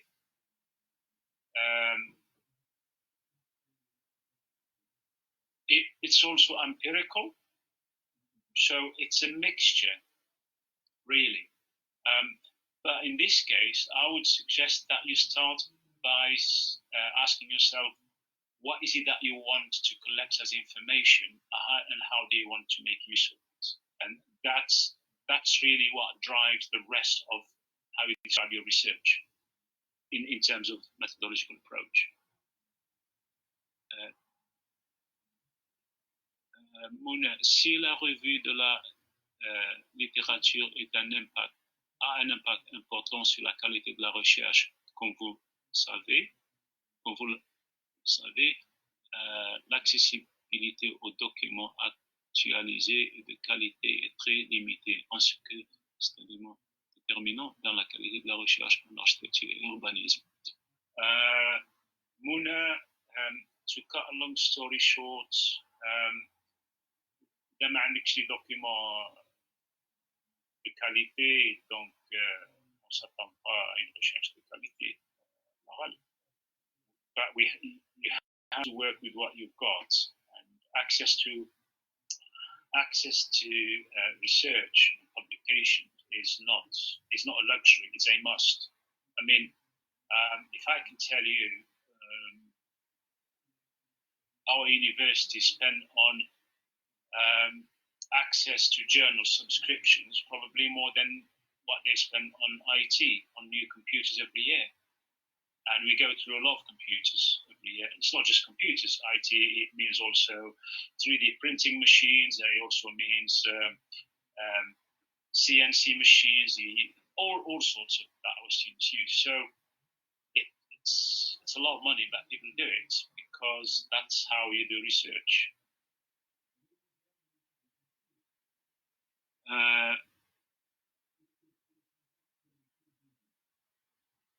S'il vous plaît, est-ce que vous voulez dire qu'il faut toujours appliquer nos traditions dans la conception et oublier le moderne?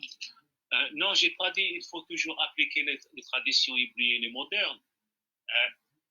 Le moderne n'a pas de culture. Il fallait savoir comment combiner ce qu'on a. D'ailleurs, il n'y a pas de moderne. Hein. We are in post-contemporary. Le moderne, c'est fini. Ça fait longtemps. Après le moderne, c'est le contemporain, puis le post-contemporain. Donc, pour moi, la question, c'est comment combiner ce qu'il y a chez les autres et notre propre culture. C'est tout. C'est pas. It's not throwing everything and starts from scratch. F. Harrouz, est-ce que les recherches faites par nos nouveaux doctorants sont à la hauteur? It's not fair to ask me this question, F. Harrouz. I only know a very small sample.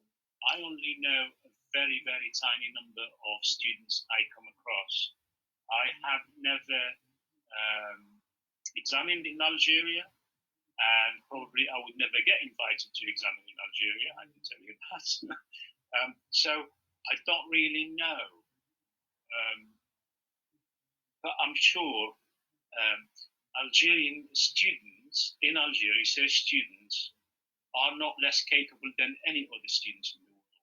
They are in fact, if anything, they are more capable because they rely on that capability because the resources are less. So for me, if there are problems with quality, s'il y a des problèmes de qualité, ce n'est pas que les doctorants ne sont pas capables, pas nécessairement, mais parce que les conditions. Donc, même dans ces conditions, parfois, bien sûr, tout dépend du sujet, tout dépend de la personne, est-ce qu'ils ont accès aux documents, aux informations ailleurs. قادر. Donc, نقدرش الواحد يعمم. But as a whole, yes, l'université algérienne n'est pas, it's not even in the top 1,000 in the world. So, ça va de soi. Malheureusement. How can we deal with a research project in the case where there isn't much literature about our research? Okay, thank you very much, Rima. This is a question which I think all of you students, and please tell students who are starting or about to start research, before you decide what to do as a topic, read about it. If you find there isn't much, now, if you were in a country where there is a lot of information, when you find there isn't much information about it, actually it's an advantage because you can do what you want. Basically, you've got a white canvas and you can paint it whichever way you want. Whereas if you are in Algeria, it's difficult when there isn't a lot in the literature. So I would say at least go by how much information you can find on the topic, and if there is some in the literature, then you go for it. But if there isn't, and remember, sometimes you can combine from different aspects of the literature. The last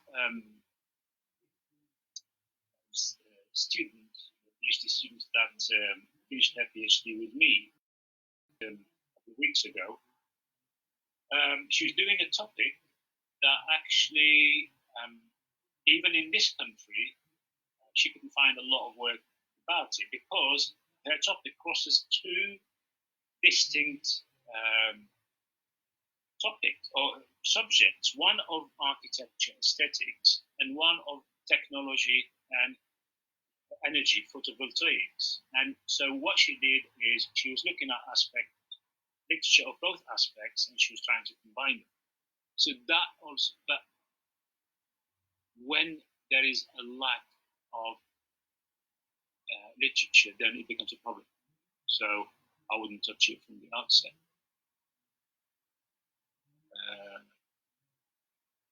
Let's see.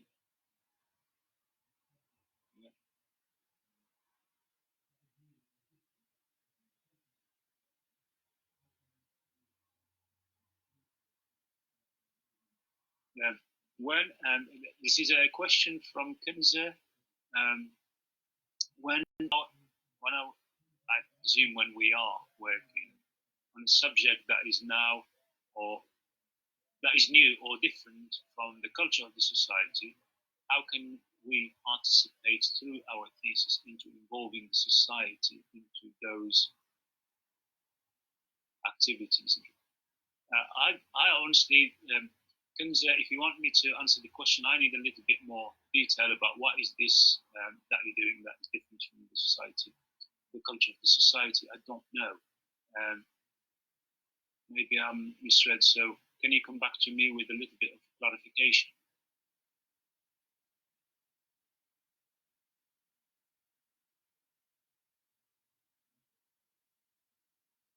Je viens d'intégrer le domaine de la recherche et je suis dans l'embarras du choix, vu que rien n'est encore clair.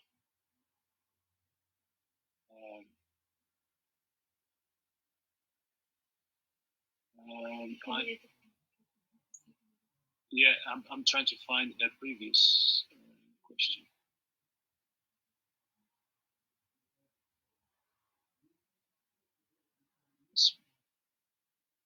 Comment on peut savoir la méthode est efficace?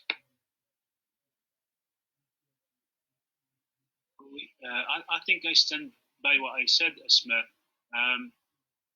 Since you're starting, you're at the early stage, you can, first of all, you can look at what are the researchers who dealt with something similar to what you're doing have dealt with, what kind of methods they used. And that's why one of the primary objectives of literature review, and I mentioned that in my presentation, is to get to know how other researchers have dealt with similar problems.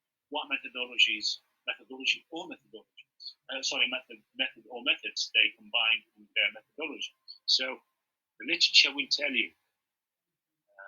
Also, talk to people. This is, which brings me to something.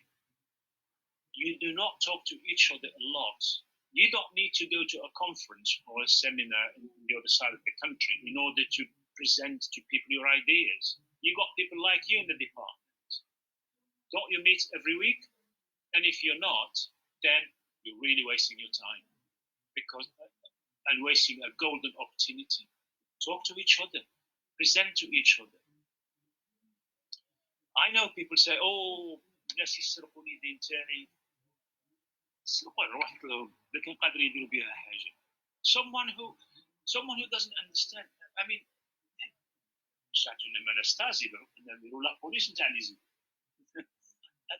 No, I know it happens, and I'm not laughing it off, but the best way, guys, is for you to talk to each other a lot about your research. And when you talk to each other, even, believe me, and we say this, that students, for that matter, whether undergrad, postgrad research students, they learn from each other more than they learn from us. And that's true. My research students, if they don't meet at least once every 2 weeks, they get an ear bashing from me. I'll be writing them an email in red to say, do you really want to get a PhD? You're not exchanging ideas. You're not talking to each other. You're not even rehearsing how to articulate your ideas. I mean, to cut a long story short, in the first 6 months, my research students, every time I meet them, and in the first 6 months, I meet them once a week. Every time I meet them, 3 questions. I start them to answer the questions in, let's say, 10 minutes, then I drop it to 5 minutes until to 30 seconds. What you do, why and how. what is the three basic questions that cover a research topic. And if you don't do this with each other, how are you going to progress? So back to your question, it's read about it, see how other people did similar things, whether they different way, and also peers, people who are doing research like you. So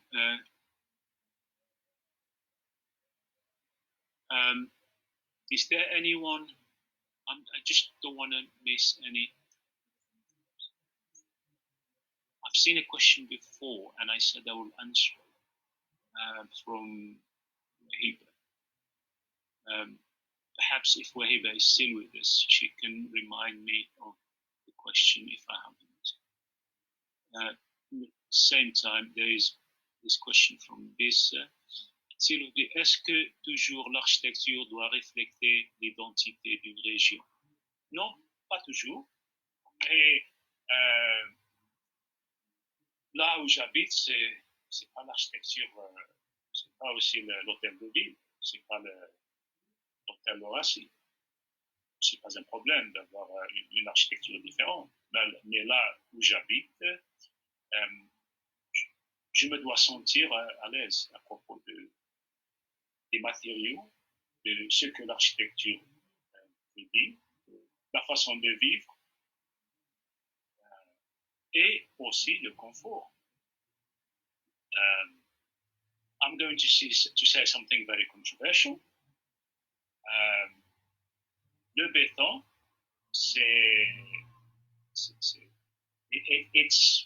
it's the main culprit, it's the main problem for its environment.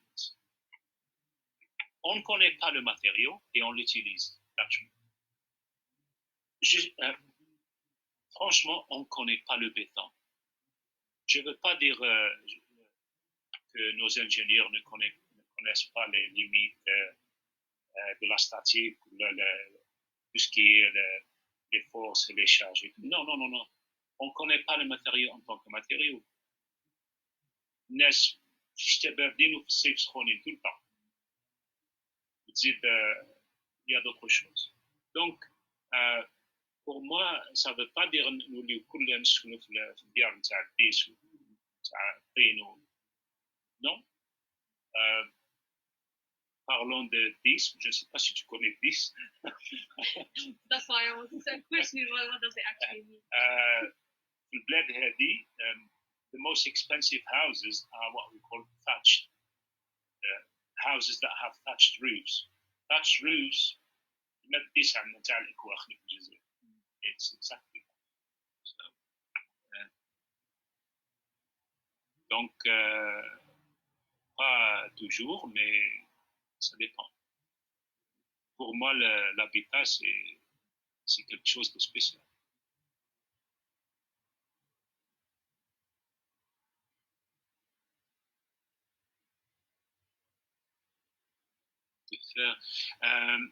Harouz, si on est devant un responsable qui prétend qu'il n'a pas de grande superficie, et on veut le convaincre de faire des ratios et des hauches, respecter la culture algérienne.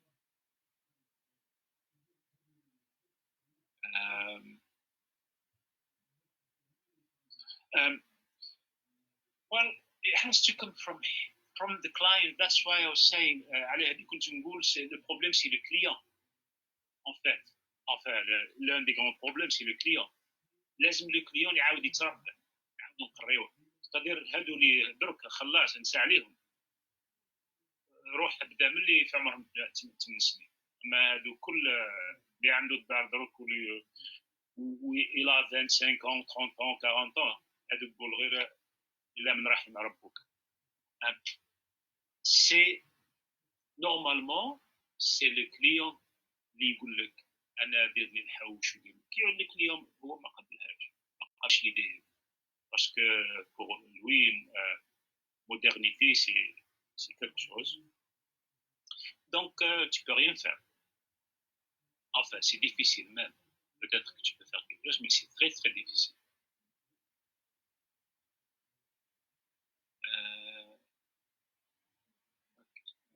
Saeed. Wahiba, what are the rules of observation method? Okay. Observation, it depends what you're observing. If you are observing people, because if you are observing people, then you need at least to explain to some of them, not what you're observing, or so that they don't change their behavior. But people, you simply observe and describe things as they are. Now, observation, different ways. For example, you are observing a group of people that you already agreed with them, that you go to their house or you go to their wherever, and you observe them. They know about it. But also you ask them not to change their behavior, to act naturally.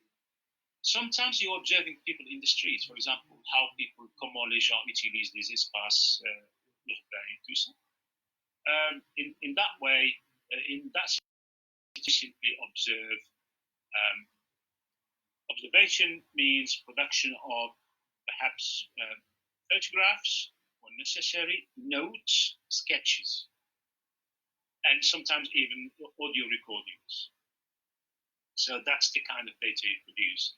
If you are observing, again, phenomena, the number, je ne sais pas comment un système urbain, I'm looking for a traffic system, how do you say? Comment les voitures يمشيوا في الطريق ولا الرامبوين اسكو كامل يحشروا بعضهم ولا كيما يديروا في الجزائر هي فيها 3 كولوار وهما 5 ولا 6. You just observe as it is, and again, if you can take pictures, take videos, take audios, take sketches, notes. Notes are extremely important in observation. If you have no notes, then you forget about what the situation is. So always notes, dates, the location, and what are you actually trying to observe. We usually say if it's not documented, it's not done. Yeah. Thank you very much. Yes. It's Ahmed Nasir. Sorry, I joined late due to the assignments. What do you suggest for a new researcher like me? The resources that I should follow, or any other way out? Because I want to be successful researcher.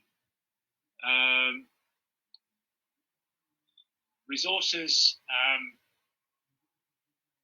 The resource number 1 is a good supervisor who will treat you as a person, not as a subordinate. Second one, resources regarding access to publications, books, journals, and so on. أي واحد تعرفه كرهه منين يجيبوا الانفورماسيون. A lot of people know certain sites where you can download the papers and so on. And also your time is the biggest resource that you have. Manage it very well.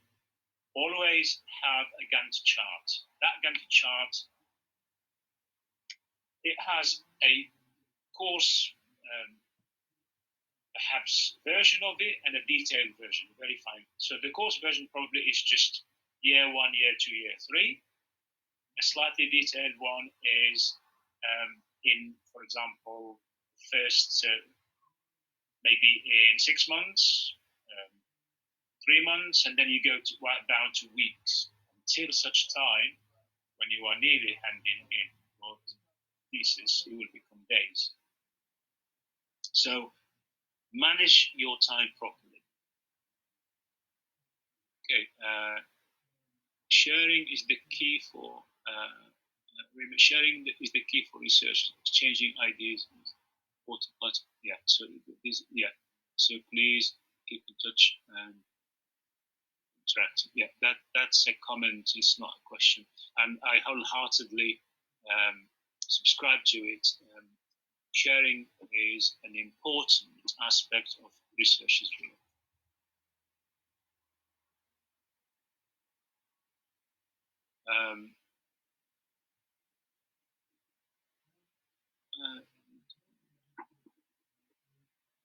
I'm just making sure question. Yeah.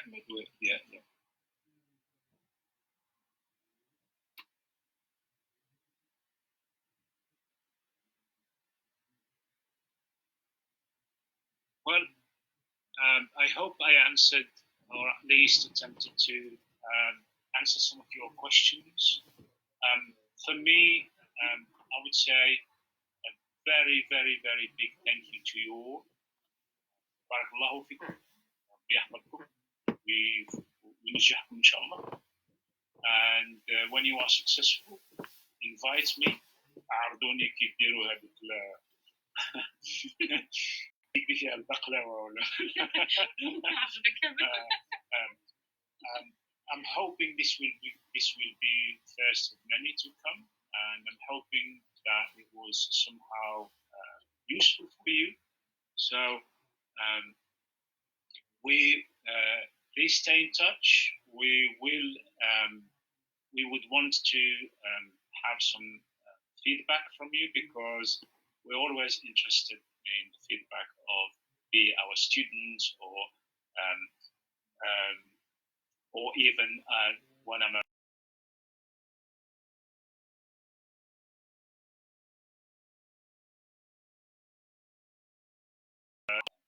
our clients.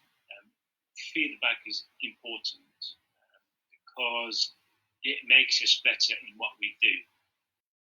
So a big thank you to you all, and also thank you from the team here, Sabrina and Muhammad.